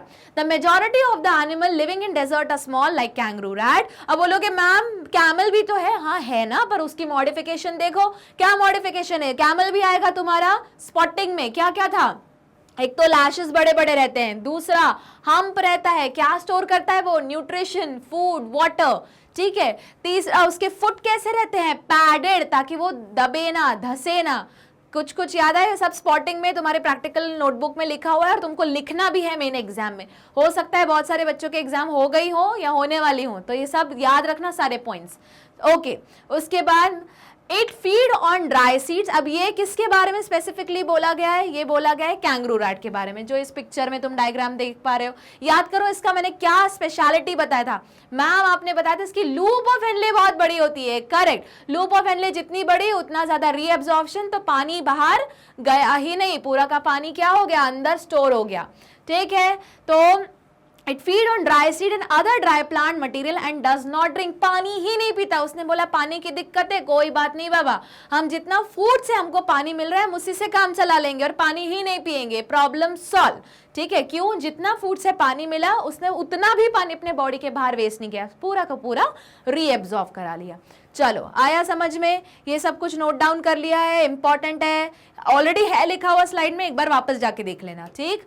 अब वापस आते हैं पार्ट बी में, क्या पूछ रहे हैं जरा देखते हैं। Adaptation of plant to water scarcity. तो डेजर्ट प्लांट बोलो या वाटर स्कैरसिटी बोलो, समवॉट सेम कंडीशन है, थोड़ी बहुत सेम कंडीशन है, थोड़ा सा डिफरेंस है। अच्छा, ऐसा इस चीज को ऐसे समझते हैं। अभी सपोज करो तुम्हारे घर पे कोई पौधा है, तुम लगातार उसको पानी दे रहे हो, बाहर टेम्परेचर बढ़ रहा है, एक दिन तुमने पानी दी ही नहीं, ठीक है, तो क्या हो जाएंगे? वो बोलोगे मैम मुरझा जाएंगे। तो मुरझा जाएंगे मतलब क्या किया उन्होंने? विल्ट कर गए, श्रिंक हो गए, हुए कि नहीं? तो वो क्या हुआ? एडाप्टेशन हुआ। बोलोगे मैम श्रिंक तो हो गए क्योंकि पानी नहीं दिया, पर श्रिंक क्यों हुए? क्योंकि अब उसके अंदर उतना पानी है नहीं, और अगर उसने अपनी पत्तियों को टर्गर कंडीशन में रखा, वापस मैं कुछ कुछ टर्म्स 11th के लेके आ रही हूँ, टर्गर कंडीशन में रखा और स्टोमेटो को कर दिया ओपन, तो पहले ही उस पौधे को तुमने पानी नहीं दिया, उसके ऊपर उसके अंदर जितना जाइलम में पानी बचा है वो ट्रांसपिरेशन के थ्रू निकल जाएगा। तो इसने क्या बोला? जान दो, छोड़ो, फोटोसिंथेसिस करेंगे बाद में, क्योंकि अभी पानी है नहीं, तो जितना पानी है वो भी ट्रांसपिरेशन, इवेपोरेशन से उड़ जाएगा। तो क्या करते हैं? मुरझा जाते हैं ना, विल्ट कर जाते हैं। तो देखो इसका आंसर क्या है। The evergreen tree such as rhododendron show water scarcity by invert curling. वही मुरझा जाना, इनवर्ट कर्लिंग मतलब अंदर की साइड में कर्ल हो जाना। देखो जैसे ये नॉर्मल पत्तियां ना, ये पत्तियां तुमको एक टाइम के बाद ऐसी सी दिखने लगेंगी, एकदम ऐसी, मुरझा गई, तो नॉर्मल घर की पत्तियां भी करके दिखाएंगी, ठीक है। इसके लिए स्पेसिफिक ये देखने की जरूरत नहीं, तुम लोग नॉर्मल ऑब्जर्व करो अपने गार्डन को, तुम्हें दिख जाएगा। पानी मत देना एक दिन बस, ठीक है, 1-2 दिन, ठीक है। और गर्मियों में तो एक दिन में इफेक्ट दिख जाएगा। A more significant response is the closure of stomata. अभी बोला क्यों, स्टोमेटा बंद करो तो इवेपोरेशन मतलब ट्रांसपिरेशन बंद होगा, तो अंदर जितना थोड़ा बहुत पानी बचा है वो भी अंदर ही रह जाएगा, उड़ेगा नहीं। विच रिड्यूस ट्रांसपिरेशन, क्योंकि सारी प्रॉब्लम कहाँ है, एक तो पानी नहीं दिया, उसके ऊपर पानी कोई खींच के ले जाएगा इवेपोरेशन के थ्रू, तो काम ही करते वो डोर को ही बंद कर देते। But raises the internal temperature of dead leaf affecting the rate of synthesis of protein and photosynthesis. तो रेज क्या किया, internal temperature of dead leaf by affecting the rate of synthesis of protein and photosynthesis, मतलब सब कुछ चीजें क्या कर दी, कम कर दी। मतलब अगर प्रोसेस ही नहीं होगी तो हर प्रोसेस के लिए पानी चाहिए होता है, तो जितना इंटरनल पानी है वो सेव हो जाएगा।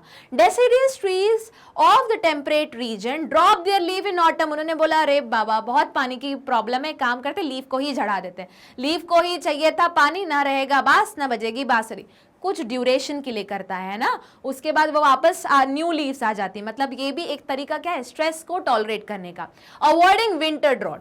अब some water stress plant accumulate excessive amount of inorganic ion, तो वो क्या करते हैं पहले से ही अपने वैक्यूल में excessive amount of ion store करके रख लेते हैं, कि ताकि क्या हो, ऑस्मो रेगुलेशन, वापस वही टर्म सारे आ रहे हैं। थोड़ा सा 11th की बुक जाके पढ़ो तो तुम्हें कुछ पॉइंट्स जो अगर नहीं क्लियर है वो समझ में आएंगे, नहीं तो मैं अलग से क्लास ले लूंगी ये सारे टॉपिक समझाने के लिए, ठीक है। चैट बॉक्स में लिख देना अगर कुछ स्पेसिफिक टॉपिक तुमको समझने हैं तो, ठीक है। तो excessive amount of inorganic ion आया समझ में। तो अगर तुम चाहो तो इसमें फर्स्ट पॉइंट क्या बोल सकते हो, कर्लिंग या विल्टिंग। दूसरा पॉइंट क्या बोल सकते हो, क्लोजर ऑफ स्टोमेटा, उसी का रिजल्ट तुमको कर्लिंग एंड विल्टिंग दिखता है। तीसरा क्या बोल सकते हो, लीफ को ही ड्रॉप कर दिया है ना, झड़ा दिया, ठीक है। चौथा क्या बोल सकते हो, अक्यूमुलेट कर लो एक्सेसिव अमाउंट ऑफ आयंस, ठीक। चलो अब आते हैं सी पार्ट पे, बिहेवियर एडेप्टेशन इन एनिमल। ये तो बहुत अच्छे से याद होगा, वही छिपकली का एग्जांपल दिया था मैंने, बोला था आसपास का जो भी जू है या नेशनल पार्क है वहां विजिट करो तो तुम देखोगे क्रोकोडाइल मुंह खोल के बैठा हुआ है। और क्यों बैठा है, क्योंकि सर्दियों के दिन है, टेम्परेचर कम हो गया है, सनलाइट ले रहा है, टेम्परेचर वापस नॉर्मल लेके आ रहा है। जैसे ही टेम्परेचर ज्यादा हो गया तो कहाँ चला गया, किसी माउंटेन नहीं, रॉक के अंदर जाके या गड्ढा खोद के डिग करके अंदर जाके, या वो भी नहीं है तो पॉन्ड के नीचे जाके बैठ गया। तो क्या है, बिहेवियर अडेप्टेशन। चलो इसका आंसर देखते हैं। Migratory temporarily to a less stressful habitat forms a more stressful habitat in a kind of behavior adaptation in animal which enable them to survive in better environmental condition। ये वही चीज हो गई, हम बॉडी में change नहीं ला पा रहे तो चलो एक काम करो, क्या करते हैं, भाग जाओ उसी जगह से, है ना। तो या तो माइग्रेशन कर लो, नहीं हो पा रहा तो चलो जो टेम्पररी उसी जगह अवेलेबल है वो काम कर लो। Desert lizard regulate their body temperature constant by behaviour mean, याद करो वही example, they bask in the sun and absorb heat. जैसे ही बॉडी टेम्परेचर बढ़ गया तो ठीक है, अगर बहुत ज्यादा बढ़ गया तो क्या करो, छुप जाओ, ठीक है। Heat when there body temperature decreases below optimum, optimum मतलब जितना नॉर्मल टेम्परेचर है उसके नीचे चला गया, ठीक है। बट मूव इनटू शेडी और underground places when the temperature of the surrounding start increasing. वही चीज नहीं समझ में आया तो एग्जाम के बाद चले जाना मगरमच्छ को देखने, खोल के बैठा है मुंह, क्यों, बॉडी टेम्परेचर कम हो गया। जैसे माउथ खोल के बैठा है, बॉडी टेम्परेचर ऑप्टिमम लेवल पे आ गया, बंद किया चला गया कहीं एक कोने में, ठीक आया समझ में। तो ये सब था तुम्हारा क्या, ये था तुम्हारा क्वेश्चन नंबर सी। चलो अब आते हैं क्वेश्चन नंबर डी वाला पोर्शन सॉल्व करते हैं। चलो अब डी में देखते हैं पहले क्वेश्चन क्या बोल रहा है। डी में पूछा है importance of light to plant. तो लाइट तो वैसे बाबा बहुत ज्यादा ही जरूरी है प्लांट्स के लिए, पर अब इन्होंने पूछा कि बताओ right a short note on. तो चलो स्टार्ट करते हैं वही तरीका। सबसे पहले लाइट के ऊपर तो पूरी की पूरी फोटोसिंथेसिस डिपेंड है। तो देखो क्या लिखा है, light affect plant through it's quality, intensity and duration. Intensity से अगर वर्ड याद याद आ रहा होगा तुमको, जब भी मैं इंटेंसिटी वर्ड बोलती हूँ तो इसका मतलब क्या है इंटेंसिटी का? इंटेंसिटी का ये मतलब है कि कितने वेवलेंथ की लाइट आ रही है। कुछ कुछ याद आया क्या? अब ये तो हुआ इंटेंसिटी का मतलब मैम। फिर हुआ, उन्होंने लिखा है ड्यूरेशन। तो याद करो, कुछ प्लांट्स होते हैं जो ज़्यादा ड्यूरेशन की लाइट टॉलरेट कर सकते हैं, कुछ ज़्यादा नहीं कर सकते। सिमिलरली लाइट में तुमने एनिमल्स में भी याद करो पढ़ा था डायर्नल नॉक्टर्नल। बोलोगे वो तो मैम एनिमल्स के बारे में था, तो आप प्लांट्स का क्या बोल रही हो? देखो ज़रा, ड्यूरेशन ऑफ लाइट वही ड्यूरेशन एफेक्ट्स फिनोलॉजी। अब बोलोगे मैम फिनोलॉजी मतलब क्या है? तो फिनोलॉजी मतलब क्या हुआ कि हम स्टडी कर रहे हैं एक पूरा लाइट के ऊपर जो डिपेंड है प्लांट का साइकिल, मतलब जो डेली रूटीन है प्लांट का डिपेंडिंग ऑन द लाइट। जैसे ही सुबह हुई, धूप आई, विजिबल लाइट आना शुरू हुई, एकदम 400 से 700 नैनोमीटर का विजिबल रेंज शुरू हुआ, जहां पे क्लोरोफिल ए जग गया, क्लोरोफिल बी जग गया। याद करो ये सब कुछ 11 की बुक में दिया हुआ है। और फिर क्या हुआ, उस प्लांट का लाइफ साइकिल स्टार्ट हो गया। लाइफ साइकिल बोलने से करेक्ट है, उसका पूरा डे वाला साइकिल स्टार्ट हो गया कि अब इसके बाद बाबा ये करना है, इसके बाद ये करना है। तो उसी को हम क्या टर्म देंगे? फिनोलॉजी। फिनोलॉजी में क्या क्या आता है? फोटोसिंथेसिस, जो तो सबसे पहले ही शुरू होता है। ग्रोथ, अब जब फोटोसिंथेसिस होगा तो फूड बनेगा। ये फूड प्रोसेस होके कहाँ जाएगा? उस पार्ट में जहां उस प्लांट की क्या होनी है? हाइट बढ़नी है, विड्थ बढ़नी है। अगर कहीं फ्रूट का डेवलपमेंट हो रहा है तो फ्रूट का डेवलपमेंट होगा, कहीं थॉर्न बनना है तो थॉर्न बनेगा, इंटरनोड्स अगर एक्सटेंड होने वाले होंगे तो वो होंगे। Reproduction, at the end flower भी तो बनाना है। क्यों? क्योंकि फ्लावर बनेगा तो फ्रूट बनेगा, फ्रूट बनेगा तो फ्रूट के अंदर सीड होगा, और सीड जब डिस्पर्स होगा तो वो एक प्लांट एक जगह से बहुत सारी जगह डिस्पर्स हो पाएगा। ओके, फ्लावरिंग, ठीक। Quality of light influencing flower, ये बहुत इंपॉर्टेंट है। क्वालिटी ऑफ लाइट अब समझो कैसे। देखा होगा तुमने समर में इतनी धूप रहती है। अब बोलोगे मैम धूप तो बड़ी अच्छी है, अच्छी तो है, पर एक पर्टिकुलर रेंज से अगर ऊपर चली गई तो जैसे हम लोगों को सनबर्न्स हो जाते, तो प्लांट का भी क्लोरोफिल क्या हो जाता है? जल जाता है। फिर बोलोगे मैम तो कम धूप ही अच्छी। नहीं, प्रॉब्लम क्या है? कम धूप रही तो तुम्हारा क्लोरोफिल की में इतनी इंटेंसिटी ही नहीं होगी कि वो क्लोरोफिल ए या बी एक्टिवेट हो पाए। जब एक्टिवेट ही नहीं होगा तो वो प्रोसेस कैसे स्टार्ट होगी? कुछ आया समझ? सीड जर्मिनेशन, अब याद करो सीड जर्मिनेशन के लिए क्या चाहिए होता है? तुमने एक बीज लिया, सॉइल में दिया, गाड़ा, बंद किया, पानी डाला, और उस छोटे से जहां तुमने लगाया उसको कहाँ रखते हो तुम? धूप के नीचे। पर ऐसे भी नहीं कि एकदम कड़क धूप के नीचे रख दो, तो वो बेचारा शुरू होने के पहले, जर्मिनेट होने के पहले ही खत्म हो जाएगा। तो वापस इंटेंसिटी और ड्यूरेशन भी बहुत इंपॉर्टेंट रोल प्ले करता है। एंड मूवमेंट, याद करो तुमने 11th में पढ़ा था, दो टाइप के मूवमेंट होते हैं प्लांट में। दो टाइप के इन द सेंस, वैसे तुमने फोटोट्रॉफिज्म भी पढ़ा होगा, कीमोट्रॉफिज्म भी पढ़ा होगा, हाइड्रोट्रॉफिज्म भी पढ़ा होगा, थिग्मोट्रॉफिज्म भी पढ़ा होगा। अब कुछ कुछ बोलोगे मैम ये तो टर्म्स हम लॉकडाउन में भूल चुके हैं, कोई बात नहीं। अभी सिर्फ एक मूवमेंट याद करो, फोटोट्रॉफिज्म। मैंने क्या वर्ड बोला है? फोटो मतलब क्या? लाइट। लाइट मतलब क्या? फोटॉन्स, इसलिए वर्ड फोटो लिया गया है। वैसे ही फोटोसिंथेसिस मतलब लाइट या मतलब फोटोन का यूज करके कुछ अगर तुम बना रहे हो, क्या बना रहे हो फोटोसिंथेसिस में? ग्लूकोज, इसलिए उसको फोटोसिंथेसिस बोला। तो फोटोट्रॉफिज्म, अब अगर याद होगा तो ट्रॉफिज्म का मतलब क्या होता है? मूवमेंट। अब किस चीज का मूवमेंट? प्लांट्स का। अगर तुम्हें थोड़ा बहुत याद होगा, एक एक्टिविटी थी तुम्हारी 11th की बुक में, उन्होंने क्या लिया था? एक ऐसा पॉट लिया था, ठीक है, और उसका जो शूट है पहले तो नॉर्मल प्लेस किया जैसे इस पिक्चर में दिखा रहे, फिर क्या किया? इसको यहाँ पे एक बहुत बड़ा सा क्या कर दिया था? ब्लैक कार्डबोर्ड से ढक दिया था, ठीक। अब क्या किया था? अब सपोज इस साइड से, मतलब जैसे ऐसा प्लांट है और ये पूरा उन्होंने ऐसा बैरियर लगा दिया, तो प्लांट का मूवमेंट ये हुआ था कि सपोज इस साइड से थोड़ी लाइट आ रही तो उसका शूट का मूवमेंट उस साइड बेंड हो गया था, तो ये क्या हुआ? ये भी तो क्या हुआ? फोटोट्रॉपिज्म। अब आते हैं अगला वाला point, light is required for the production of chlorophyll in chloroplast. वैसे ही मैंने बोला क्लोरोफिल एक्टिवेट ही कब होता है? जब उसके ऊपर एक पर्टिकुलर वेवलेंथ की लाइट पढ़े, याद करो तुमने, अगर कुछ कुछ याद आ रहा हो तो 700 नैनोमीटर 680 नैनोमीटर पे क्लोरोफिल ए भी एक्टिवेट होते हैं। नहीं याद आ रहा है, बुक पलटा के देखो, लिखा हुआ है तुम्हारे फोटोसिंथेसिस चैप्टर में। Plant germinated under insufficient illumination, illumination मतलब light, causes the destruction of chlorophyll. अगर इनसफिशिएंट लाइट है तो भी क्या होगा तुम्हारा, अगर इनसफिशिएंट लाइट हुई तो भी तुम्हारा क्लोरोफिल एक्टिवेट नहीं हुआ, वो वहीं खत्म हो गया। ज्यादा लाइट हो गई तो फिर क्या हुआ, बेचारा क्लोरोफिल ही जल गया। तो हमेशा एक पर्टिकुलर रेंज के अंदर तुम्हारी लाइट की इंटेंसिटी होनी चाहिए। ड्यूरेशन, हर प्लांट को अलग अलग ड्यूरेशन की लाइट चाहिए होती है, उतनी मिनिमम मिलनी चाहिए। इसी से उससे क्या कंट्रोल होता है, उसका फिनोलॉजी। ठीक है, चलो अब अगले क्वेश्चन पे आते हैं। पहले पिछला देखते हैं, आखिरी वाला पार्ट क्या बोल रहा है, इफेक्ट ऑफ टेम्परेचर और water scarcity and adaptation of animal. अब बोलोगे मैम ये तो याद ही हो गया हमको, करेक्ट। अब वाटर स्कैर्सिटी हमें एनिमल्स में, तो याद करो हमने कैसे कैसे एग्जांपल पढ़े थे, कैंगरू रैट, दूसरा एग्जांपल कैमल। अब बोलोगे ma'am effect of temperature, temperature मतलब अपनी बॉडी का टेम्परेचर कंट्रोल कर सकते, तो इसमें हमने एनिमल्स कितने पार्ट में पढ़े थे, 2 पार्ट में। कौन कौन से, होम्योथर्मिक, पोइक्लोथर्मिक, वही तो लिखना है। देखो जब भी कोई तुमको क्वेश्चन पूछे ना, हमेशा क्वेश्चन को तोड़ तोड़ के पढ़ो और उससे जो जो चीजें याद आती है एक बार मेमोराइज कर लो, उसके बाद फिर पूरा क्वेश्चन पढ़ो। क्या पता जो तुमने जस्ट मेमोराइज किया वही पूछा हो।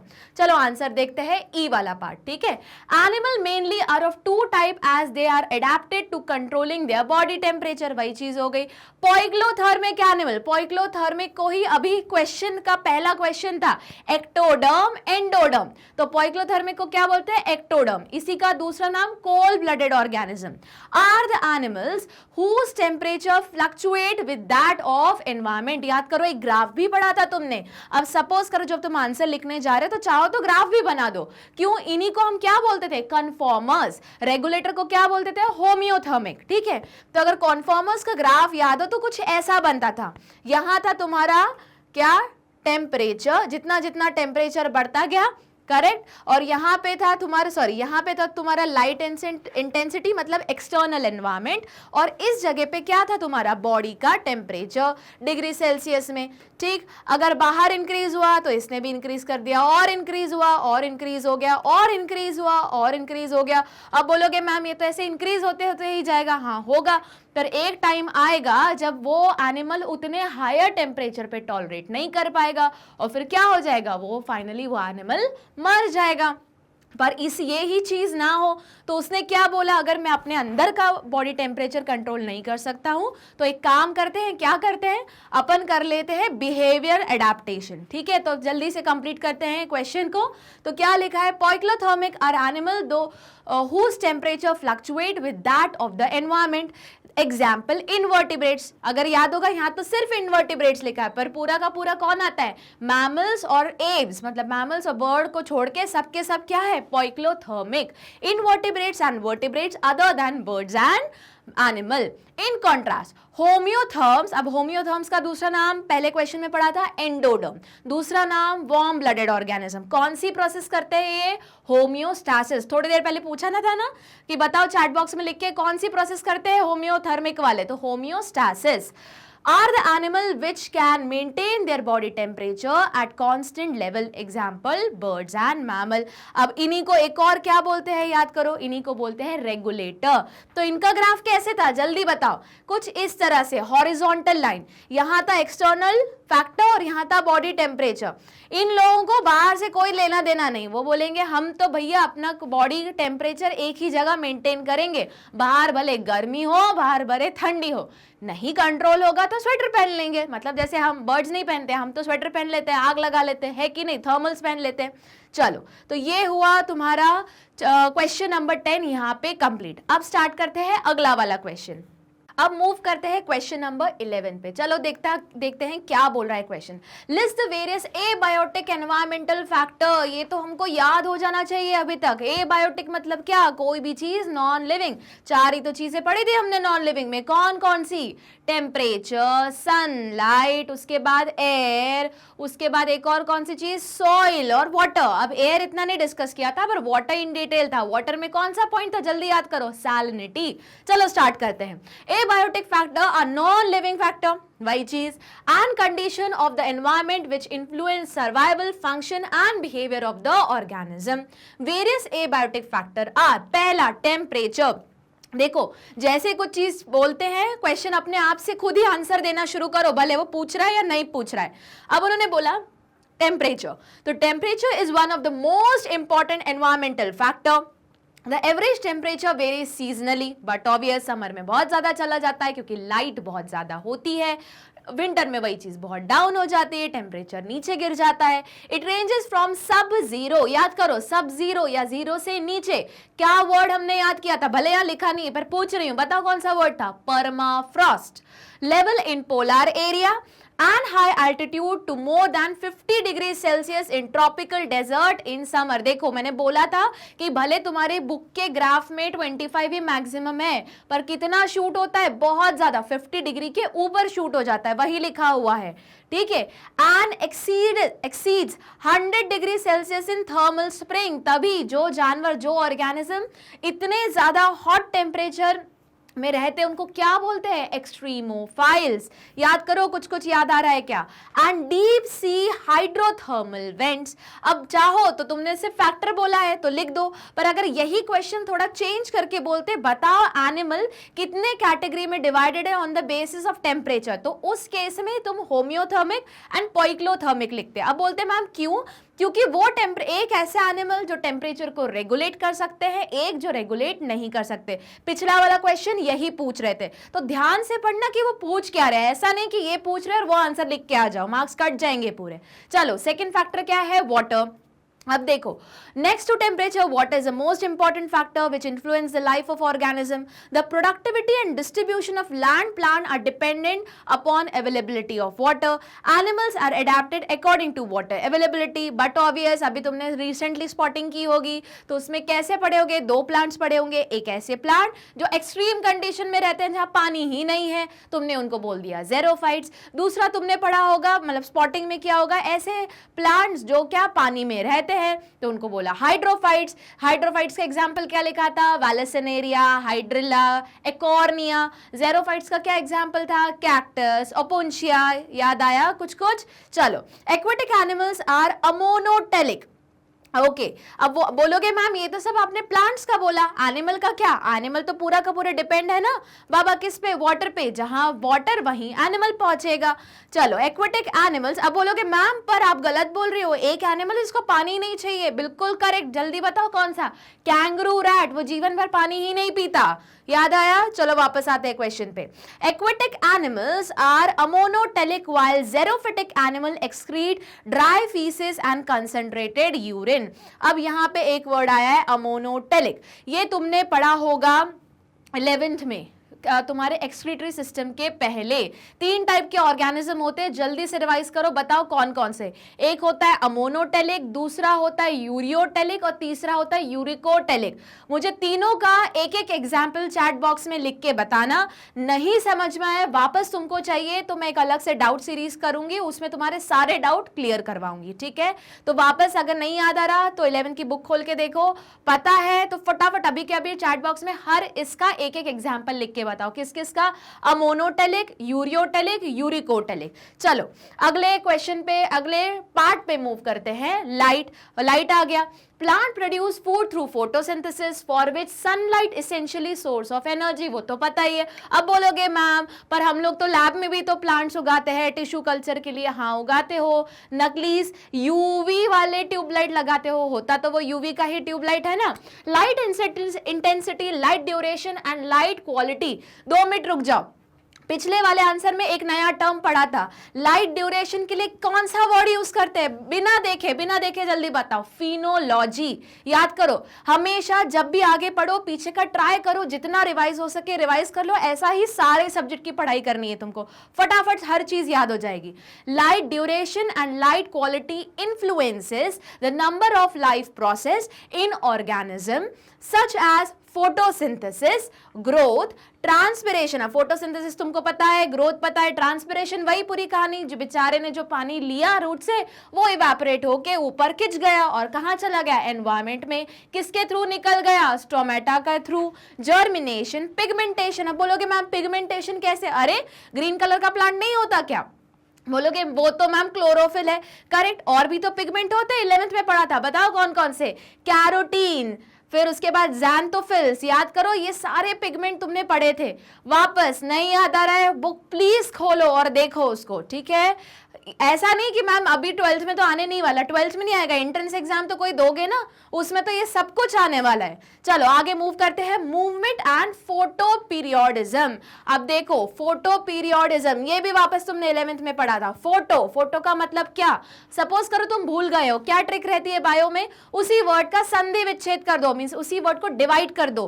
फोटो, फोटो मतलब लाइट, पीरियोडिज्म मतलब पीरियड, ऐसी कोई चीज जो लाइट के पीरियड के ऊपर डिपेंड है। अभी थोड़ी देर पहले मैंने बताया था, कुछ प्लांट्स को ज्यादा लाइट चाहिए होती है, कुछ प्लांट्स को कम लाइट चाहिए होती है।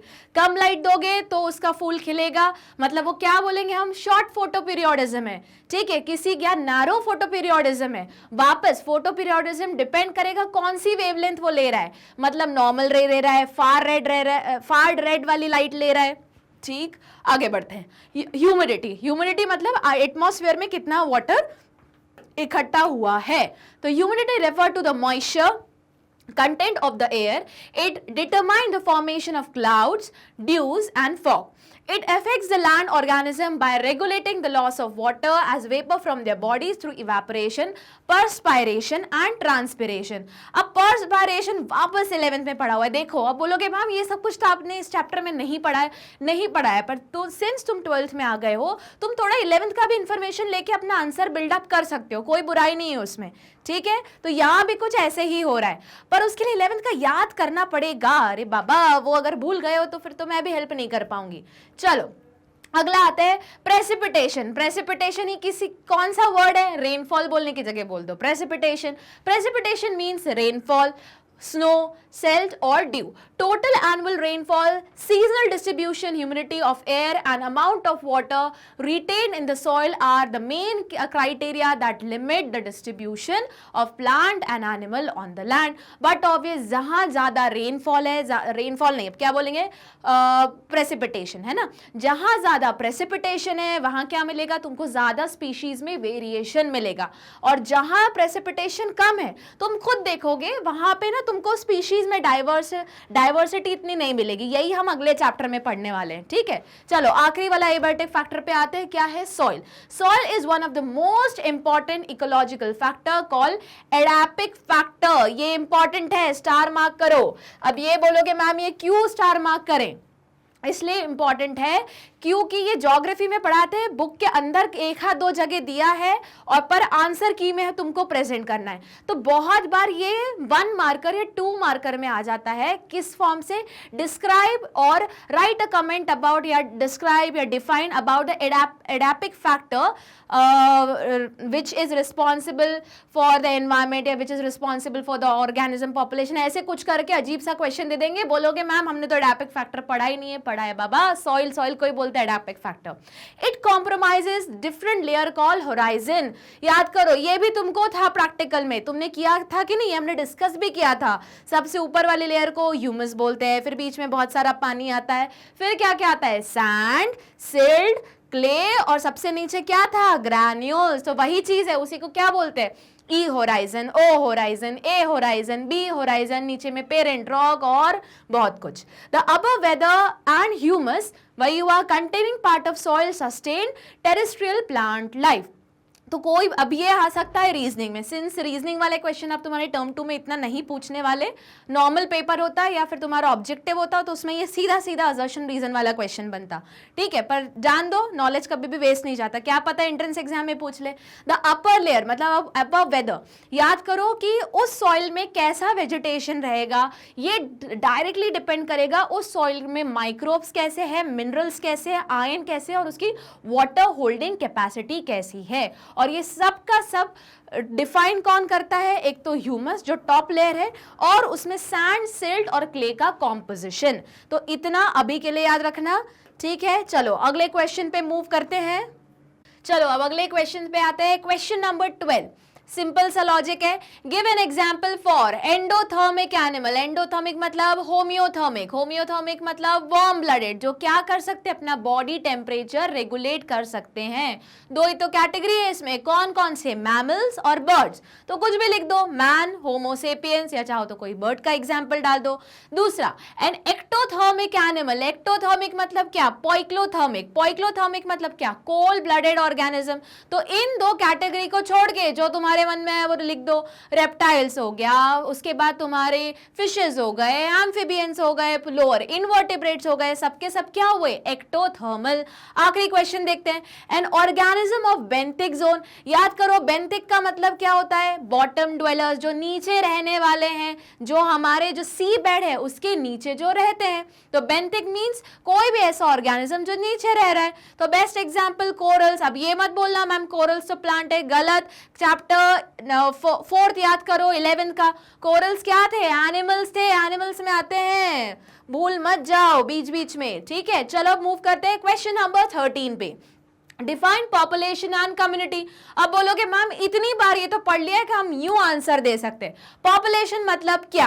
Can be defined as a total number of individual. याद करो, मैंने बोला था तुम और तुम्हारे जैसे बहुत सारे इकट्ठा ले आए एक ही पर्टिकुलर एरिया में, एक ही स्पीशीज के, तो क्या बोलोगे? Population defined as total number of individual of a species or any other class of an organism in a defined area or habitat or a group of individual of the same species within a community। अब बोलोगे ma'am community क्या है? बस इसी population को उठा के ले आओ अलग अलग जगह की, तो क्या बोलोगे? Community. Community can be defined as a naturally occurring assemblage। assemblage मतलब इकट्ठा, जो मैंने बोला ना इकट्ठा ले आओ, वही assemblage of species living within a defined area और हैबिटेट।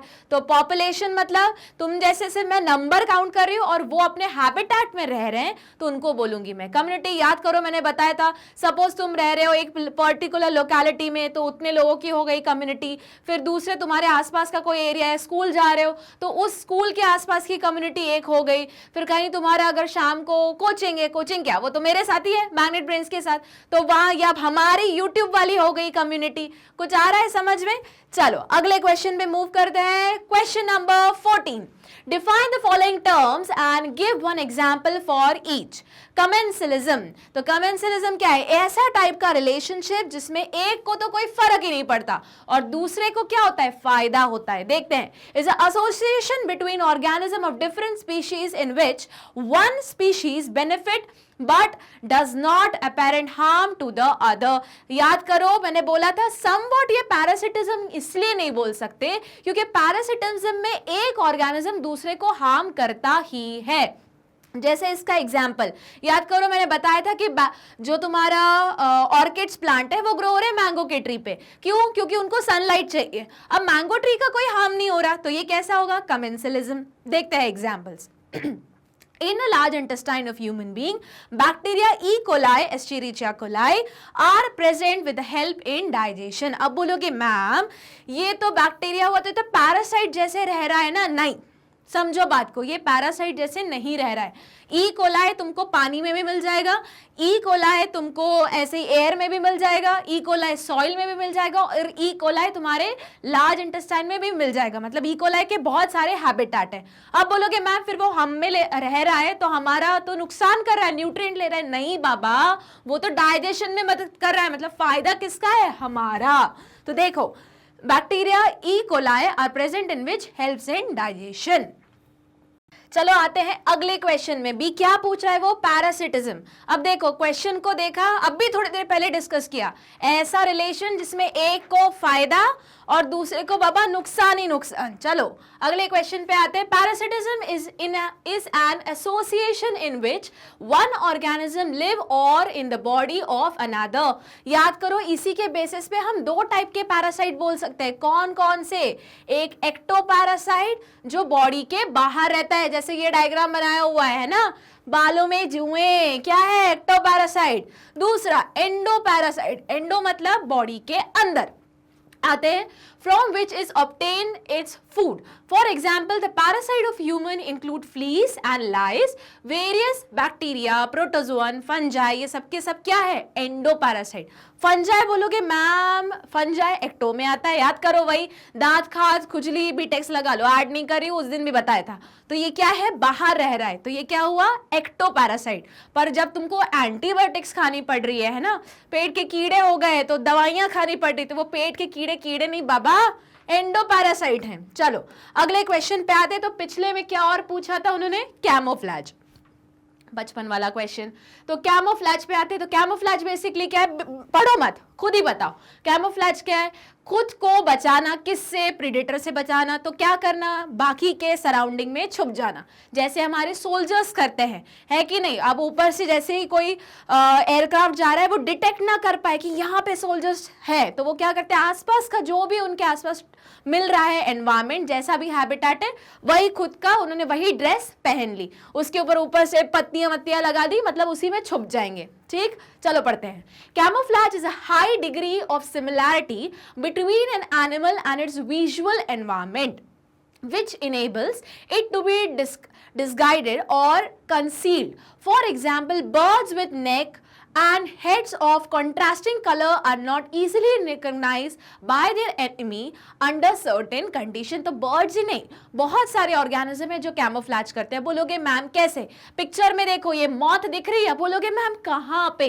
ध्यान से देखो बाबा, चश्मा लगा लो, क्या है ये? देखो ये एक मौत है, नहीं दिख रही तो मैं आउटलाइन ड्रॉ की हूँ। अब बोलोगे हाँ मैम अब थोड़ा थोड़ा दिख रहा है, तो पीछे उसने क्या किया? एज इट इज उसके ऊपर का पैटर्न किसके जैसे है? जो उसके पीछे जिसके ऊपर वो बैठी है। क्यों बैठी है? सपोज करो वो उड़ रही थी, उसने देखा अरे बाप रे चिड़ी आ रही है मेरे को खाने के लिए, तो क्या हम करते? छुप जाते। कहाँ छुप जाते? जैसे मेरे विंग में पैटर्न बना है वैसी वाली पेड़ पे जाके छुप जाते। तो समझ में नहीं आएगा। फिर तुमने कैमलियन का नाम तो सुना ही होगा, गिरगिट, वो तो एकदम फैंटास्टिक कैमोफ्लेज करता है। सिमिलर कैमोफ्लेज ऑक्टोपस भी करता है। बिल्कुल सही सुना, ऑक्टोपस। अभी जैसे ये वीडियो खत्म हो, साइड में यूट्यूब में डाल के देखना ऑक्टोपस का कैमोफ्लेजिंग। तो वो क्या करेगा? ऑक्टोपस ऐसे से चलेगा और जैसे ही कोई अगर लगा कोई बड़ी मछली आ रही है उसको खाने, या इनफैक्ट ह्यूमंस भी आ रहे, वो अपने नेशनल ज्योग्राफिक चैनल वाले पहुंच गए तो उसको डर लग गया, उसको लगा कुछ तो हो रहा है, मुझ पे हार्म है, तो वो क्या करेगा? जिस पहले जाएगा और कोरल में छुप जाएगा, और जो कलर कोरल का रहेगा वही कलर खुद में भी ले आएगा। तो सोचो कैमोफ्लेज कितना इंटरेस्टिंग सब्जेक्ट है कि नहीं? इनफैक्ट यही चीज बहुत सारे मूवीज के कंसेप्ट में भी यूज की है। अगर तुमने देखी होगी धूम, तो उसमें ऋतिक एक जो धूम 2 है ना, तो उसमें वो ऐसे करके पूरी चोरी करता रहता है। क्यों? पीछे का बैकग्राउंड व्हाइट, उसने भी पूरा व्हाइट ले लिया और उसी में डायमंड की चोरी हो रही है। ओके, बहुत सारी मूवीज में कैमोफ्लेज का यूज किया हुआ है। बाबा ये तो डिफेंस मैकेनिज्म, डिफेंस से बेटर है बोलना ऑफेंस मैकेनिज्म है, खुद को बचाने का तरीका। चलो अगले क्वेश्चन पे आते हैं जो पूछा गया था। अगला क्वेश्चन क्या पूछ रहे हैं? म्यूचुअलिज्म। अरे म्यूचुअल रिलेशनशिप नहीं बोलते, ये हर चीज हमारी म्यूचुअल है। म्यूचुअल मतलब क्या? तुम्हारा भी फायदा मेरा भी फायदा। याद करो मैंने किसका एग्जांपल दिया था? किराएदार और तुम। किराएदार और तुम मैम कैसे? तुमको पैसों की जरूरत है, तुम्हारे पास एक घर पे एक रूम एक्स्ट्रा है, एक कोई सामने वाला है उसके पास पैसे है पर वो शेल्टर ढूंढ रहा है, तो उसने बोला बाबा मुझसे पैसे ले ले, मेरे को कमरा दे दे। तुमने बोला ठीक है मुझे पैसे दे दो और तुम मेरा कमरा ले लो। तो ऐसा रिलेशन जिसमें दोनों ऑर्गेनिज्म को क्या हो रहा है? फायदा हो रहा है। चलो देखते हैं। Is an association between two organisms of different species in which each partner get benefits. For example, the cross fertilization or pollination of plant flower by insects, sometimes by birds, is a mutual relationship of wide occurrence and great importance because many plants are self sterile. बहुत सारे plant खुद pollination नहीं कर सकते तो उनको कोई agent चाहिए होता है। तो सपोज करो उन्होंने ले लिया इंसेक्ट्स को, तो उसको क्या हम बोलेंगे? ये चैप्टर नंबर 2 में पढ़ा था तुमने, एंटेमोफाइली, देखो स्पॉटिंग में आया होगा, सब कुछ मैं वही पूछ रही हूँ जो तुमने एग्जाम दी हुई है या देने वाले हो या दे रहे हो। तो एंटेमोफाइली मतलब ऐसा पॉलिनेशन जो इंसेक्ट्स पे डिपेंड है। अब इंसेक्ट्स में क्या फायदा मैम, इंसेक्ट्स को चाहिए था क्या, नेक्टर, तो प्लांट ने बोला ले ले बाबा मेरा नेक्टर, पर उसके जगह पे थोड़ा सा पोलन ग्रेन मेरे किसमें से निकाल लो, एंथर में से निकाल लो और मेरे ही स्टाइल पे अटैच कर दो, करवा दो पॉलिनेशन। सेम सिमिलरली जो बर्ड्स है जैसे हमिंग बर्ड हुई, सन बर्ड हुई, इनको फ्लावर क्या अट्रैक्ट करता है कि बाबा नेक्टर ले लो और उसकी जगह पे क्या करवा दो, पॉलिनेशन करवा दो। कुछ याद आया? तो म्यूचुअलिज्म में ऐसा रिलेशन जिसमें दोनों का क्या हो रहा है, फायदा। आखिरी पार्ट, इंटरस्पेसिफिक कंपटीशन। अब देखो नाम ही बोल रहा है कंपटीशन, मतलब तुम भी तो कंपटीशन ही कर रहे हो। अब इंटरस्पेसिफिक मतलब मैम क्या, can be defined as an interaction occurring between different species. याद करो एक वर्ड होता है इंट्रा, जैसे तुम्हारे स्कूल में हुआ होगा इंटर हाउस कंपटीशन, मतलब 2-3 हाउसेस के बीच में जो कंपटीशन होता है उसको हमने बोल दिया इंटर हाउस। अब जब तुम्हारे इंटर हाउस कंपटीशन के लिए तुम्हारा नाम सिलेक्ट हो रहा होगा तो उसके पहले वाली स्टेप हुआ होगा इंट्रा हाउस सिलेक्शन। मतलब सपोज करो तुम एक हाउस को बिलोंग करते हो, रेड हाउस, ब्लू हाउस, जो भी तुम्हारा हाउस है, ठीक है, तुमको जाना था डिबेट में, तो तुम्हारी मैम ने क्या बोला, चलो हम 4-5 लोगों से सुनते हैं, जो सबसे बढ़िया है उसको हम सिलेक्ट करेंगे जो पार्टिसिपेट करेगा कंपटीशन में दूसरे हाउस से। तो 2 लोगों के या 2 स्पीशीज के बीच में जो कंपटीशन होता है उसको हम बोलेंगे इंटर, और एक ही चीज के अंदर हो रहा है तो उसको बोलेंगे इंट्रा। तो देखो interaction occurring between different species that share some environmental resources when this is in short supply। Competition तो होता ही है ना जब रिसोर्सेज लिमिटेड होती है। अब देखते हैं कि कौन छीन के दिखाता है या कौन लेके दिखाता है। Interspecific competition often result in the dominance of one species over another. याद करो हमने तो ये पढ़ा था। फिर एक साइंटिस्ट आए थे, जल्दी बताओ मुझे चैट बॉक्स में लिख के कौन से साइंटिस्ट है। उन्होंने बोला था कि अगर 2 स्पीशीज एक ही रिसोर्स के लिए लड़ रहे हैं तो जो वीकर स्पीशीज रहेगी वो क्या होगी, दब जाएगी, और हो सकता है वो एक्सटिंक्ट भी हो जाए। पर फिर बाद में मैंने बताया था ऐसा नहीं होता, ये थ्योरी गलत हो चुकी है। क्यों? अगर एक ही रिसोर्स है और 2 स्पीशीज लड़ाई कर रही है सेम रिसोर्स के लिए तो स्पीशीज भी टाइम के साथ क्या होती हैं, अडैप्ट होती हैं, और अडैप्ट होके वो खुद अपना टाइमिंग, मतलब एक टाइप का बोलेंगे ठीक है बाबा स्ट्रैटेजाइज कर लेते हैं, खाना एक ही है तो उल्लू ने बोला मैं रात को हंट कर लेता हूँ, छोटे छोटे फॉक्स ने बोला मैं दिन में हंट कर लेती हूँ, प्रॉब्लम सॉल्व हो गई। तो लड़ाई वड़ाई ज्यादा होगी नहीं, दोनों को खाना प्रॉपर मिल जाएगा। क्या हुआ, ये अडैप्टेशन हुआ। याद करो मैंने बताया था।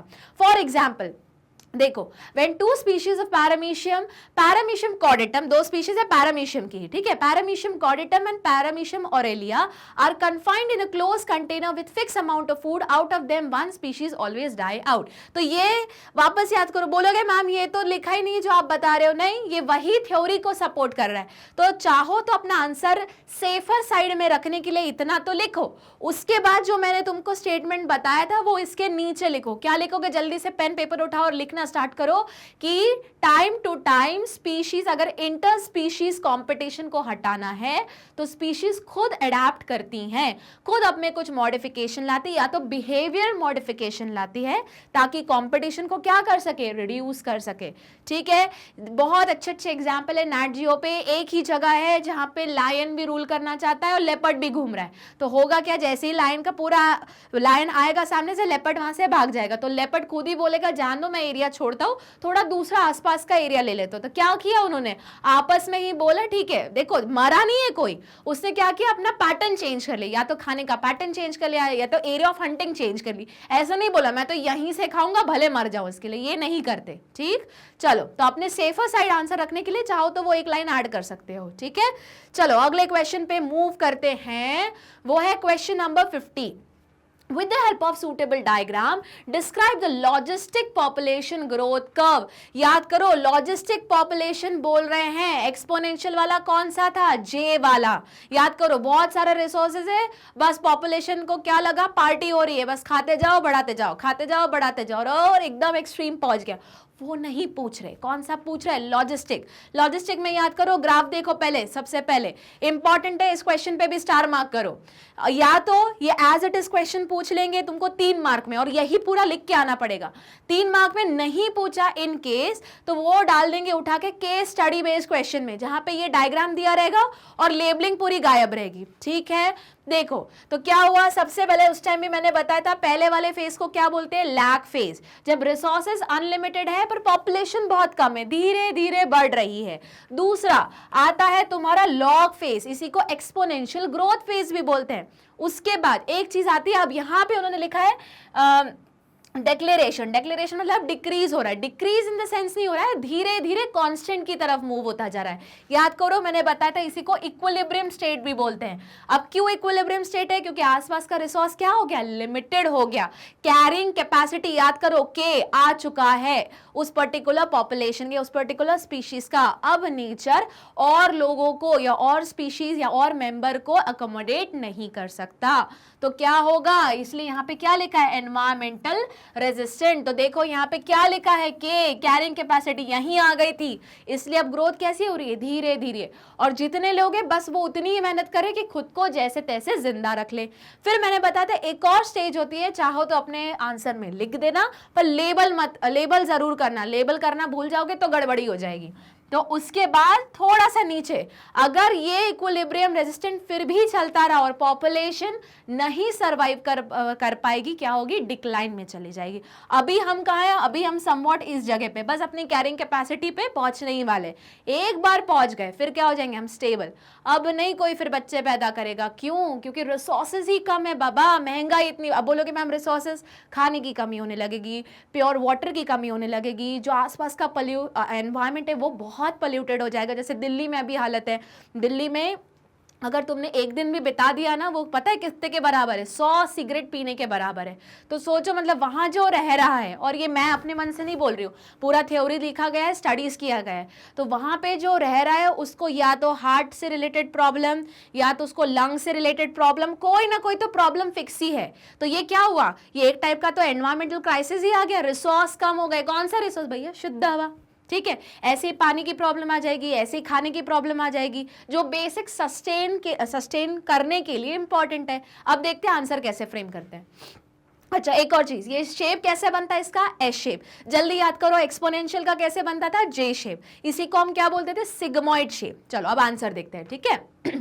The S-shaped growth curve is also called as logistic growth curve. It describes a situation in which in a new environmental condition the population density of an organism increases slowly। बताया तुमको, तुम्हारा जो लैक फेज रहता है इसमें धीरे धीरे बढ़ती है। establishing itself then increasing rapidly। कहाँ रैपिड ग्रोथ होती है, लॉग फेज में, ठीक है। चाहो तो यहाँ लिख लो लॉग फेज, फटाफट स्क्रीनशॉट ले लो या लिखते चलो मेन पॉइंटर्स में। Approaching N exponential growth rate, many population of micro organism broadly follow this basic sigmoid pattern. कैसा शेप है, एस शेप या सिग्मॉइड पैटर्न। अब तुम चाहो तो एग्जाम में ये पैरा मत लिखो, पॉइंटर्स में आंसर लिख के आ जाओ, मार्क्स तो उतने ही मिलने वाले, अब तुम्हारा चॉइस, ठीक है। For example when a fresh cultured medium is inoculated with bacteria. बोलोगे मैम इनोकुलेटेड का मतलब क्या हुआ, मतलब तुमने कल्चर लिया, उसमें बैक्टीरिया डाल दिया और बोला बाबा बैक्टीरिया यूज करो न्यूट्रिशन और अपनी पॉपुलेशन बढ़ाओ, कॉलोनीज बढ़ाओ। तो जब तुमने एक छोटा सा बैक्टीरिया का कल्चर लिया और मीडियम में डाला तो उसको इनोकुलेशन बोलते हैं, ठीक है। Sigmoid or S-shaped growth curve is observed. This S-shaped curve is generated when a population approaches the environmental carrying capacity. Carrying capacity is a maximum number of individual of a population that can be supported in a given time. ये तो हमने पहले ही पढ़ लिया। अब आते हैं थोड़ा सा जो बचा हुआ है। अब याद करो, जब भी कोई ग्राफ बोले, भले क्वेश्चन में वो बोले या ना बोले कि फॉर्मूला लिखना है नहीं लिखना है, डायग्राम चाहिए नहीं चाहिए, अपने मन से ड्रॉ करके आना है। क्यों, हमको फुल ऑन फुल स्कोर करना है, ठीक। देखो, the S-shaped growth form is represented by the following equation। क्या है, dn/dt। d मतलब याद करो डिफरेंशिएशन, छोटे से टाइम में हम देख रहे हैं। n क्या हुई तुम्हारी पॉपुलेशन डेंसिटी, t क्या हुआ ओ पर्टिकुलर टाइम, ठीक है। r क्या हुआ इंट्रिंसिक फैक्टर, याद करो कल ही हमने एक क्वेश्चन सॉल्व किया था। और k क्या हुआ, k हुआ तुम्हारा कैरिंग कैपेसिटी। तो ये फॉर्मूला भी लिख के आना है। यहां तक समझ में आया, चलो अगले क्वेश्चन पे मूव करते हैं। Question number 16. Select the statement which explains the best parasitism. अब parasitism जैसी क्वेश्चन आए ना, ये तो मत देखो ही मत, पहले खुद बोल लो कि parasitism क्या है. Parasitism ऐसा है जहां दो ऑर्गेनिज्म है, एक को फायदा दूसरे को नुकसान ही नुकसान. ठीक है, हार्म हो रहा है, डैमेज हो रहा है, वीक हो रहा है. चलो देखते हैं. वन ऑर्गेनिज्म इज बेनिफिटेड, बिल्कुल सही, और वन ऑर्गेनिज्म तो बेनिफिट हो रहा है, पर आधा स्टेटमेंट है बोथ ऑर्गेनिज्म आर बेनिफिटेड. ना बाबा, अभी तो बोला एक का नुकसान, तो ये तो कट ही गया. See, one organism is benefited and other is not affected. Other is not affected. Not affected कैसे हुआ? Affect तो हुआ ना, तुम्हारे सर पे जुएं आ गए, तुम पूरे टाइम खुजा रहे हो, कोई मैम डांट रही, बोल रही छी कैसी लड़की है, ऐसा बोलेंगे नहीं पर मन में तो बोलेंगे सब लोग, तुम्हारे फ्रेंड्स भी ऐसे बोलेंगे. उससे दूर रहना है ना, उसके सर में जुएं हैं. क्यों? तो इफेक्ट तो हुए ना. भले अब बोलोगे मैम सिर्फ खुजा ही तो रहे, अरे खुजा रहे पर दिख अच्छा रहे क्या? नॉर्मल चीज है क्या? अब नॉर्मल चीज है. तो इफेक्ट तो हुए तुम लोग, तुम्हारा न्यूट्रिशन जा रहा है, तुम्हारे हेयर का हेल्थ खराब हो रहा है. ठीक, अदर मतलब ये भी कट गया. अब one organism is benefited, other is affected. तो देखो कहने को ये भी सही, पर मोस्ट अप्रोप्रिएट कौन सा हुआ? ये वाला. जब भी इस टाइप के क्वेश्चन आए हमेशा हम किस पे जाएंगे? मोस्ट अप्रोप्रिएट पे जाएंगे. ठीक है, अब अगर ये ऑप्शन नहीं होता तो फिर तुम ऊपर वाला ऑप्शन चूज करते. सपोज इसकी जगह लिखा रहता नन, तो फिर तुम्हारा आंसर वो ए होता, पर दो ऑप्शन दिए हुए हैं, ये वाला ज्यादा करेक्ट है तो इसी को सिलेक्ट करोगे. अब आते हैं इस चैप्टर के आखिरी क्वेश्चन पे, क्वेश्चन नंबर 17. चलो मूव करते हैं. List any 3 important characteristics of a population and explain. ये तो वही चीज हो गई जो हमने थोड़े टाइम पहले एक फॉर्म में क्वेश्चन में दूसरे तरीके से पूछा गया था. देखो आंसर सबके एक, पैटर्न पूछने का अलग अलग. ठीक है, तो अब क्या क्या 3 इंपॉर्टेंट कैरेक्टर है? सबसे पहले डेंसिटी, एक पर्टिकुलर एरिया में कितने लोग रह रहे हैं. तो number of individual per unit area और volume. For example number of frog per metre cube of forest region. अब तुम वॉल्यूम से भी मेजर कर सकते हो या पर यूनिट एरिया से भी मेजर कर सकते हो. मैंने जब तुम्हें एग्जांपल दिया था तो पर स्क्वायर किलोमीटर दिया था, तो वो तुम्हारा एरिया था. दूसरा, उस एरिया में कितने लोग पैदा हो रहे हैं, उस एरिया में कितने लोग मर रहे हैं, मतलब एक पर्टिकुलर पॉपुलेशन में एक पर्टिकुलर टाइम में कितने लोग पैदा हो रहे हैं और कितने लोग मर रहे हैं. देखो natality or birth rate and mortality or death rate. तो natality, the birth rate is determined by the number of individual born to a given population during a given period of time. Mortality मतलब कितने लोग मर गए. अब याद करो जरा, ये कैसी प्रॉपर्टी हुई? Additive property. ये क्या करने वाला है? पॉपुलेशन में नंबर ऐड करने वाला है. कोरोना में क्या हुआ? बोलोगे मैम बहुत लोग मर गए, वो ठीक है, पर कोरोना में लॉकडाउन भी था, लॉकडाउन में लोग चले भी नहीं ज़्यादा, तो रोड एक्सीडेंट भी रुके हुए थे. तो एक्चुअली जितने लोग मरने थे रोड एक्सीडेंट से, उतने ही लोग मरे कोरोना से. अब बोलोगे मैम कैसा बोल रहे हो, कुछ भी बोल रहे हो. मैं नहीं बोल रही हूँ, वापस मैं अपने मन से कुछ नहीं बोल रही हूँ, एनालिसिस हुआ है वही बता रही हूँ. पर कोरोना में नए लोग पैदा भी हुए, बहुत सारे लोग पैदा हुए. तो बोलोगे मैम फिर तो कहानी वहीं की वहीं आ गई. बिल्कुल सही, कहानी वहीं की वहीं है, कोई पॉपुलेशन में ज्यादा फर्क आया नहीं है. तो कितने, तो बर्थ रेट क्या हुआ? Additive property. डेथ रेट क्या हुआ? Subtractive property. इसी नाम से भी क्वेश्चन आ सकता है. देखते हैं. The death rate or mortality represent a decrease in a given population. Decrease मतलब subtractive property during a given period of time. Generally, the death of individual in a population are expressed by specific mortality, which is described as a mortality. Population are expressed by a specific mortality, which is described as a given age. ये double बार हो गया है, इसको हटा देना. ठीक है, चलो इसको हटा दो.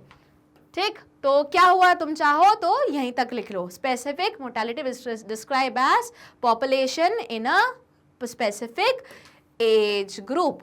ठीक, आया क्या समझ में? जैसे ये है वैसे ये है. सिंपल तुम चाहो तो इतनी टफ लैंग्वेज मत लिखो, सिंपल लैंग्वेज में भी लिखोगे, मीनिंग बस सही निकलना चाहिए, मार्क्स मिल जाएंगे. चलो अगले पॉइंट पे आते हैं.